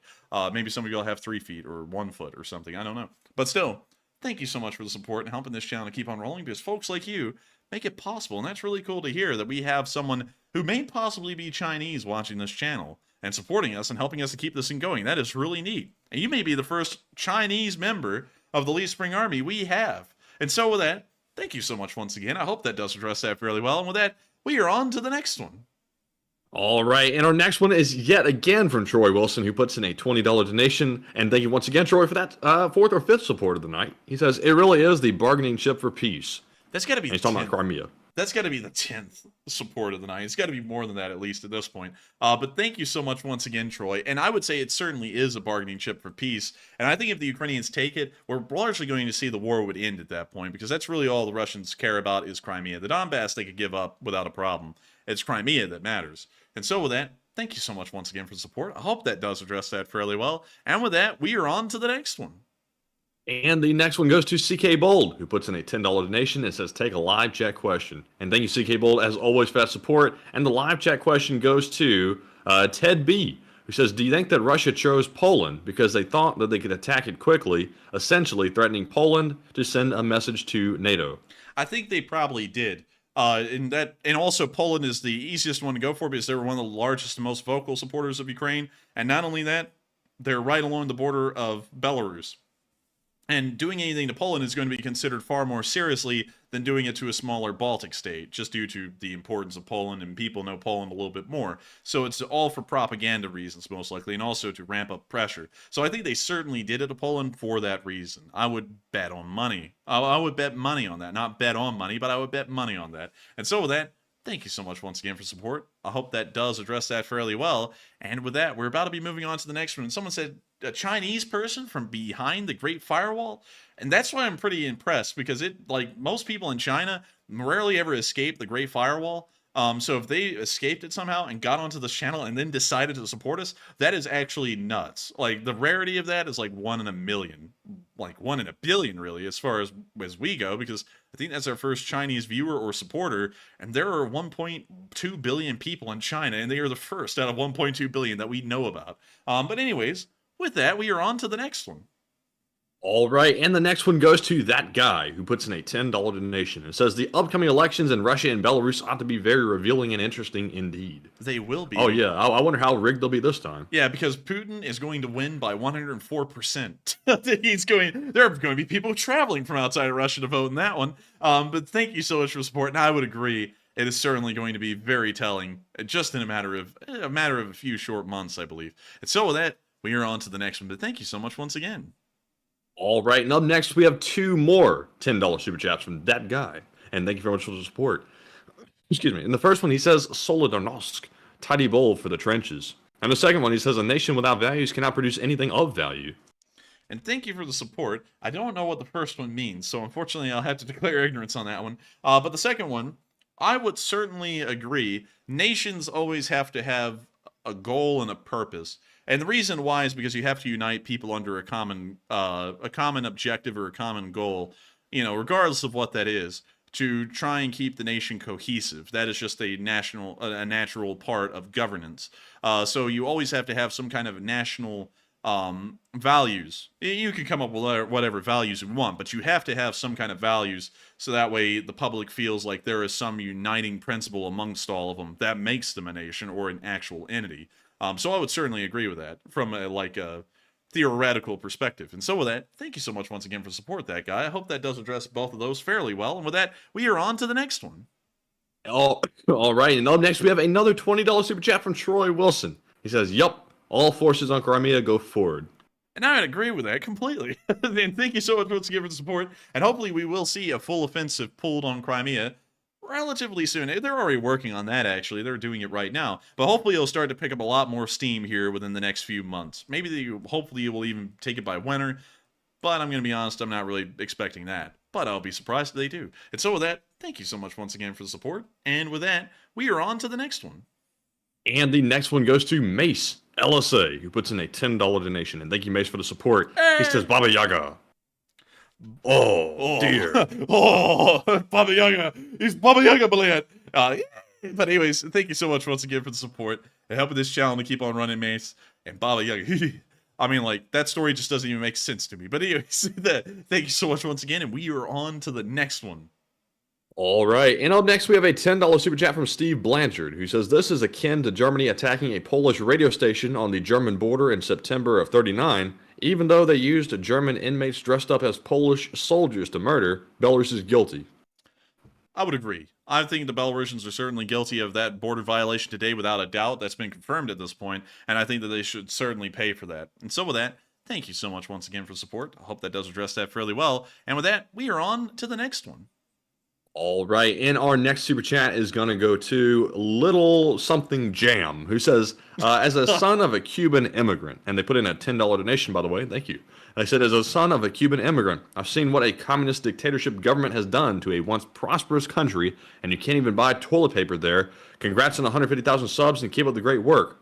And to all the people that love communism, everybody that comes from communist countries, including Little Jam here, always says the exact same thing. Anyone I've ever spoken to that has fled from any communist country, like Cuba, for example, they always warn everybody to the inch of their life, do not fall for that crap, because it ends up turning out just like Cuba and all those other bad situations that have been documented throughout history." But thank you very much for the support. And Enforcer, what say you? And I would agree with that completely, what Matthew said right there. And also, thank you so much for the congrats on 150,000 subs, Little Jam. And I would agree with you completely. Cuba is a great example of communism failing.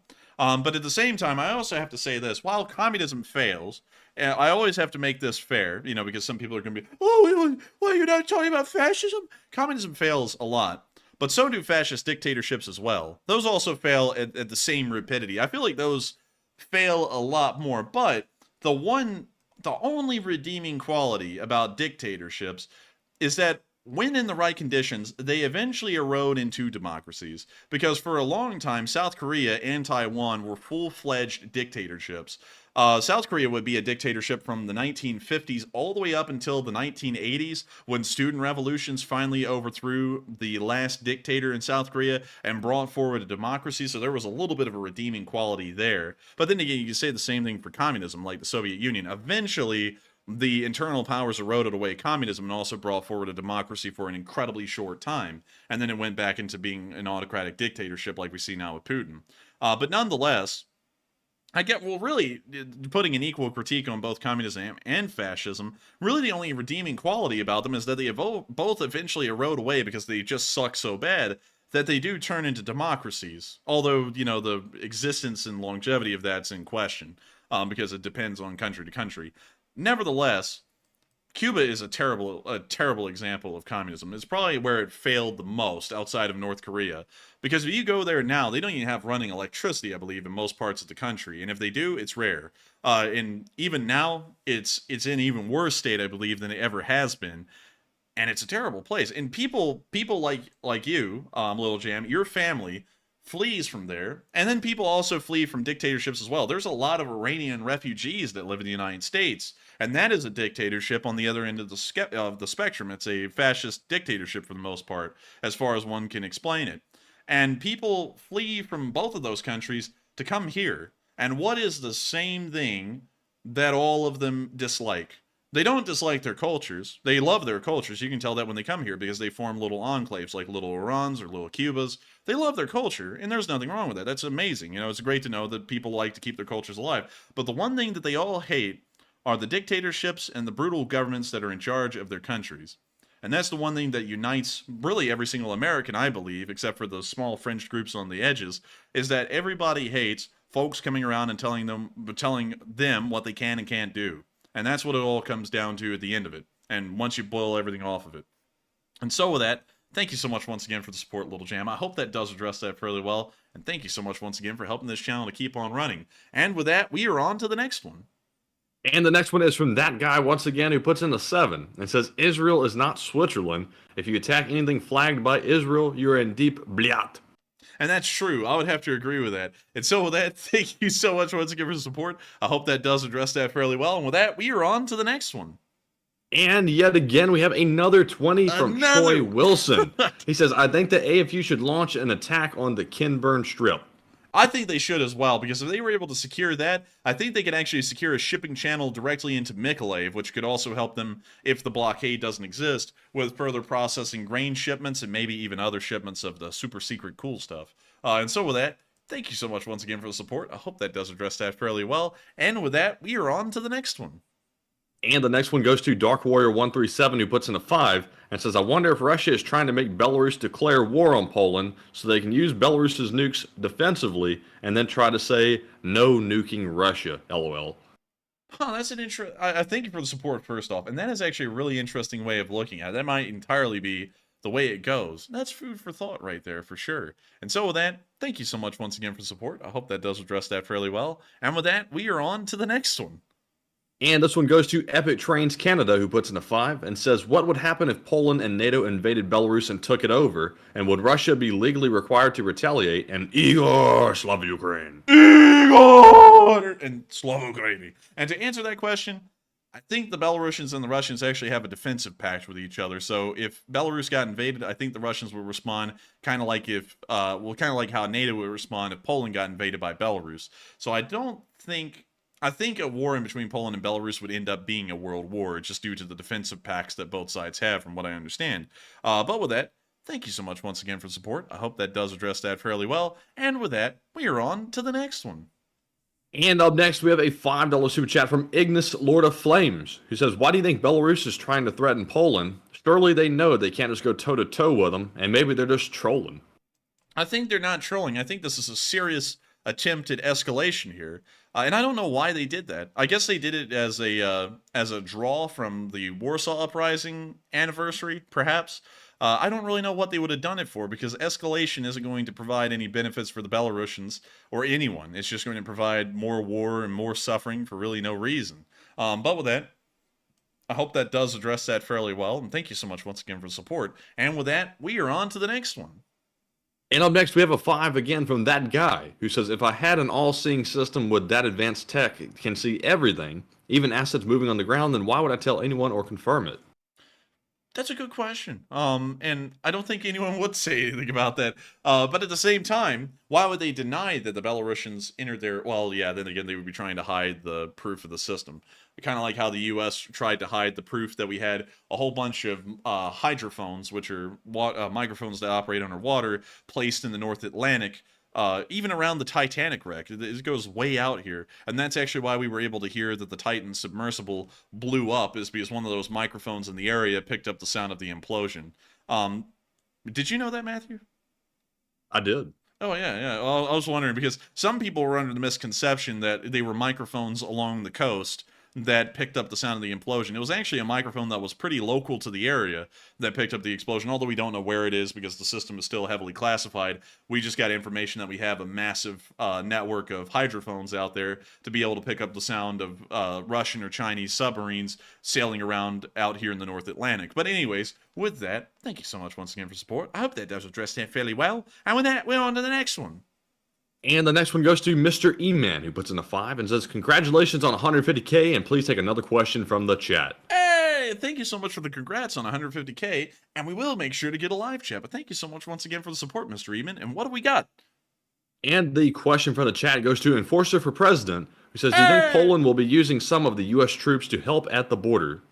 I don't think I don't think they will, because those troops aren't falling under their authority. They're still falling under U.S. authority. So it will be up to the United States if we want to move those troops to the border to help the Poles. And I'm not really sure what our response will be, because U.S. troops moving to the border will certainly be escalatory as viewed by the Belarusians and Russians. So we may end up not going there until the situation gets very severe. Like, for example, the Polish shoot down a Belarusian helicopter, then we'll probably move to the border. But for now, I think we'll probably stay away from it.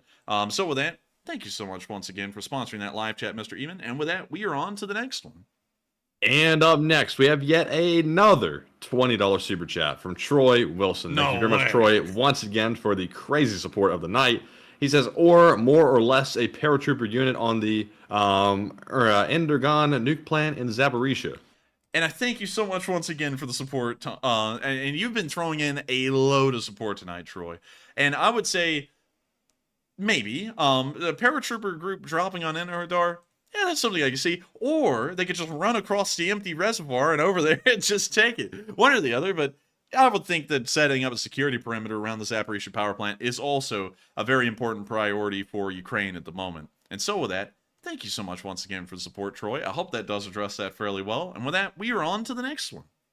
And up next, we have a 5 from Neil Vizanant, who says, when the Russians release the other guys, have all the RPGs. Huh? He says, when the Russians release the other guys, have all the RPGs. Yeah. Well, thank you for the support. Unfortunately, for some reason, my brain is not computing that one. But I do thank you for the support nonetheless. And with that, we are on to the next one. And the next one goes to Warren Zasquatch, who puts in a 5 and says, good luck with your studies.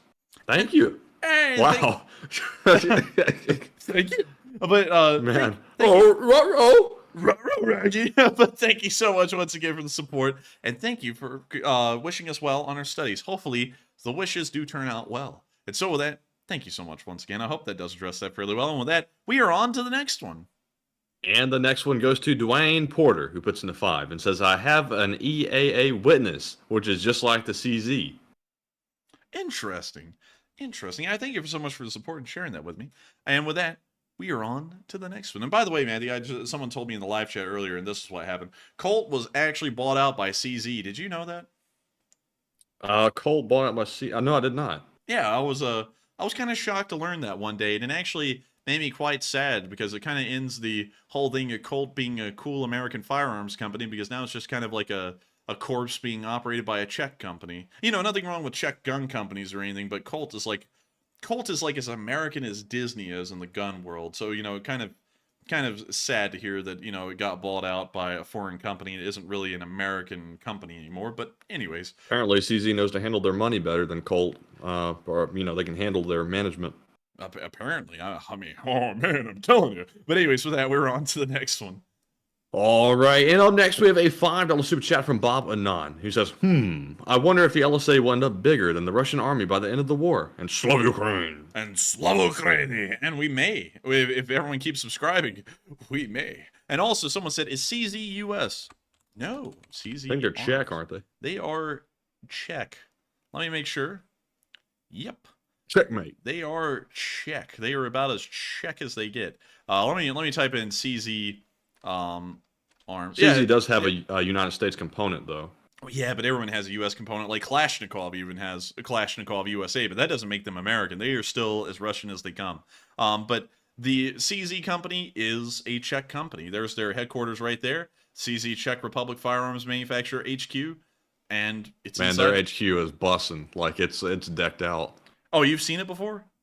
Yeah, I saw them present like one of those celebratory like firearms to somebody. I can't remember who it was. It was like to the president of I think the country, and their like building there, and it was super nice. Like it was like President Zelensky's office. Where the hell is this? Wow, that's close to Slovakia. Actually, that's really close to where Schindler's factory was.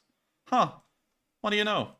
That's interesting. But anyways, you know, realizing that weird fact, with that, we are on to the next one. But CZ is a Czech company.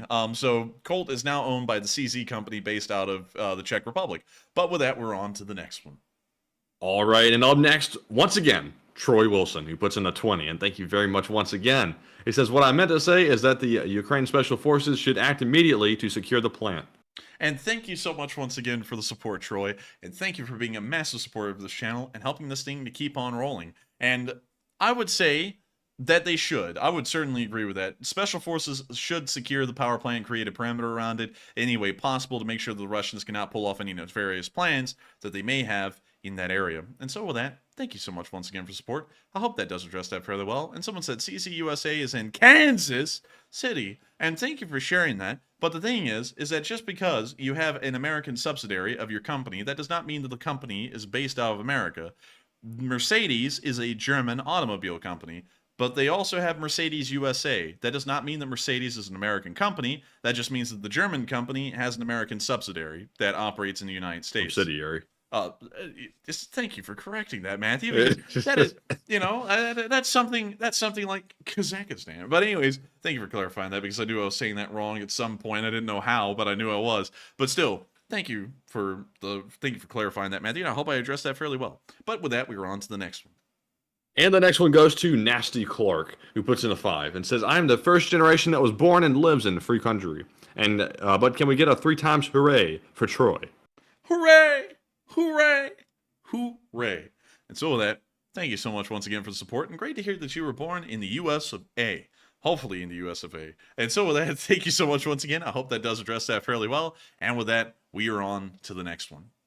All right, and the next one goes to Neil Vizanot once again, who puts in a 5 and says, "Crimea was its own state for a bit, and then it failed hard." Yeah, it did. There was actually several times in history where Crimea was its own state, the Crimean Khanate, when it turned into a little independent republic when the Russians were trying to annex it in 2014, which was a puppet state. There were several times, but every single time it did pretty badly. The only time it's done fairly good is when it was a part of Ukraine. And so with that, thank you so much once again for support. Hope that does address that fairly well. And with that, we are on to the next one. And the next one goes to Mr. E-Man, who says, "Keep up the good work, and please take a question from the chat." And thank you very much, Mr. E-Man, for the kind words, and we will take a question from the chat. And the question goes to... Let's see. It goes to JDR24, who says, "On the extreme end, could Article 5 be invoked over such violations as we saw with the Belarusian helicopters?" Sadly, I don't think so, because that usually involves some kind of an attack upon an asset.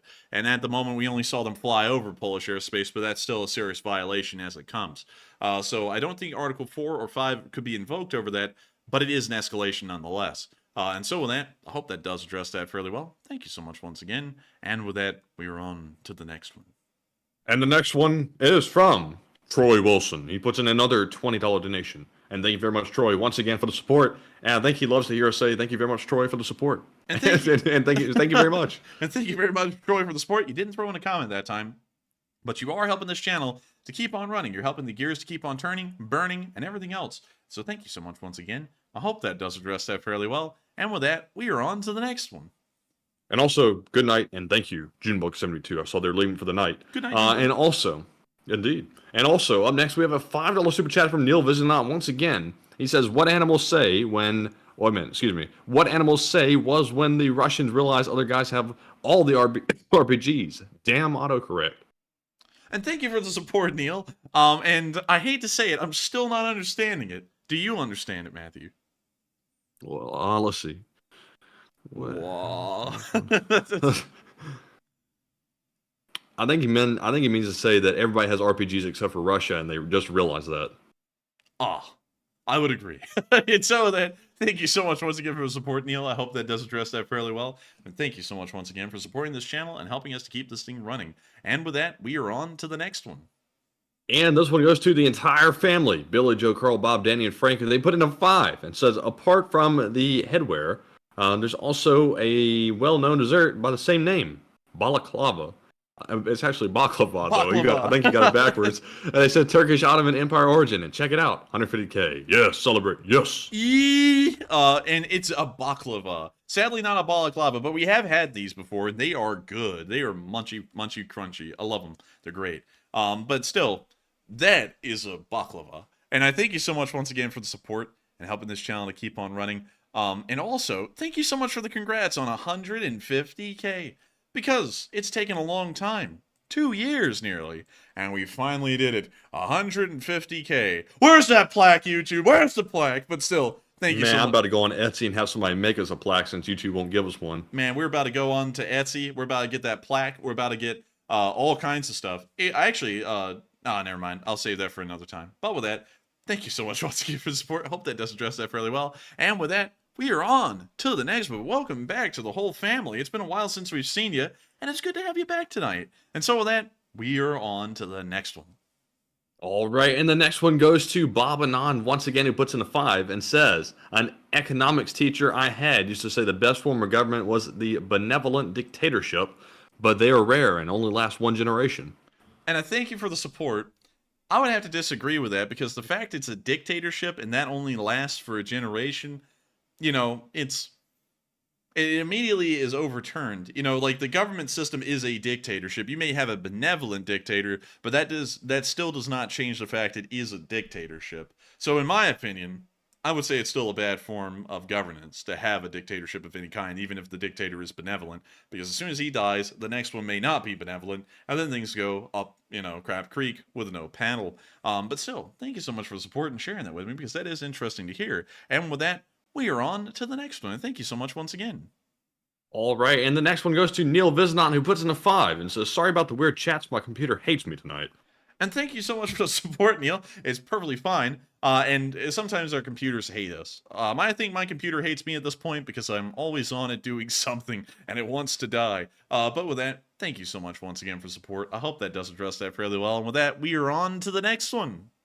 And the next one goes to Nasty Clark, who puts in a 5 once again and says, Estonia, LOL. That's it, just throwing out heat in a whole country, just Estonia. But anyway. But seriously though, what's Estonia gonna do? Come on. But oh, come on, man. I'm joking about it. Whoa, what do you mean? Oh, come on, man. Have you ever seen Tallinn? Yes, I have actually. Oh, but seriously speaking, Estonia and all of the countries around Estonia, they are strong in their own respects, but their strength comes in numbers, and it relies on the alliance for strength. Nothing wrong with that. It's just the population they have is not as large as the United States, for example, obviously. But they're not on their own able to withstand larger threats, in my opinion. But Enforcer, what say you? Dude, that's just a little country mantra right there. That's what all the little countries do. They team up together and create a strength out of numbers. But still, I would say that Estonia is a really neat country, really cool place. I really like all the Baltic states. They're all really neat. But Estonia actually is probably one of the more interesting ones of the three. But they're all neat and special in their own rights and have really cool histories and stuff. But still, Estonia. But anyways, with that, thank you so much once again for the support and helping this channel to keep on running. And with that, we are on to the next one. Up next, we have a $5 super chat from Bob Anon once again. And he says, the best form of government is the one that best takes care of their people. This includes economically, and fortunately, democracy seems to do that best. And I would agree with that completely. I have to say this, democracy is not perfect. There will never be a perfect form of government on this earth because people are not perfect.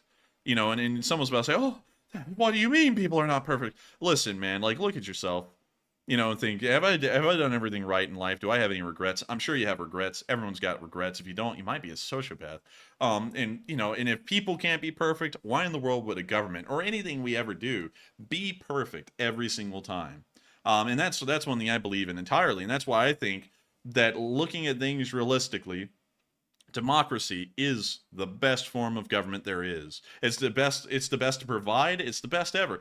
And think about this. I'm gonna do this really quickly. Some people say that in America, one cannot afford to eat. But the thing is that in the United States, there has never been a famine. Well, at least a famine brought around by ecological instances. Financial instances, the Great Depression. Great Depression. Some people did starve, but they starved because they couldn't buy food. It wasn't that there was no food. There was just a lack to afford food. In other What about countries, the Dust Bowl, though? Oh, the Dust Bowl, man, no one really starved to death in the Dust Bowl. It was just horrendous, and, topsoil got flown around everywhere. But nobody starved to death, actually, still, even with the Dust Bowl going on. What about rationing during the war? Nobody starved, oddly enough. Nobody has ever, there has never actually been a famine due to a lack of food in the United States. There's only been, I believe, one major famine, and that was during the Great Depression. It wasn't even that major by world population standards, and it was due to people not being able to afford food, but it wasn't due to an overall lack of food. And that's something you can't say in other countries, and sometimes in other countries, this is brought about by poor government policy, and you'll see that this is brought about by countries like fascist countries and dictatorships under communist leadership. You can see a famine in every single communist country that has ever existed, and the number one thing that the communists say is that they're going to feed everyone, and they fail on that every time. The Soviets failed multiple times. There were multiple famines in the earlier parts of the Soviet Union's history, and then after that, they hardly eked by feeding everyone. Although there is plenty of arable land in Russia, and you can feed everyone and more than that out of just Russia and Ukraine's agricultural abilities. Somehow there were still famines and food shortages in the Soviet Union during the 1920s, all the way up until about the 1950s, and then from the late 1970s to the very collapse of the Soviet Union in 1991. In the China, 40 million people died in the Great Leap Forward just due to a complete lack of food, due to them not harvesting their food, their crops from the fields. They just chose not to do it one year and instead tried to focus on steel production, so everyone went to try to make steel, and it didn't work out, and then they didn't harvest the crops at the same time. 40 million people would die. In North Korea, they tried to feed more people by breeding more goats. The goats ate all the grass off the side of the mountains, so the next time a monsoon came around, it washed away all of the topsoil, so they couldn't grow any more food. And then the goats died because there was no grass to eat, and so then everyone starved in North Korea for several years in the 90s. Every single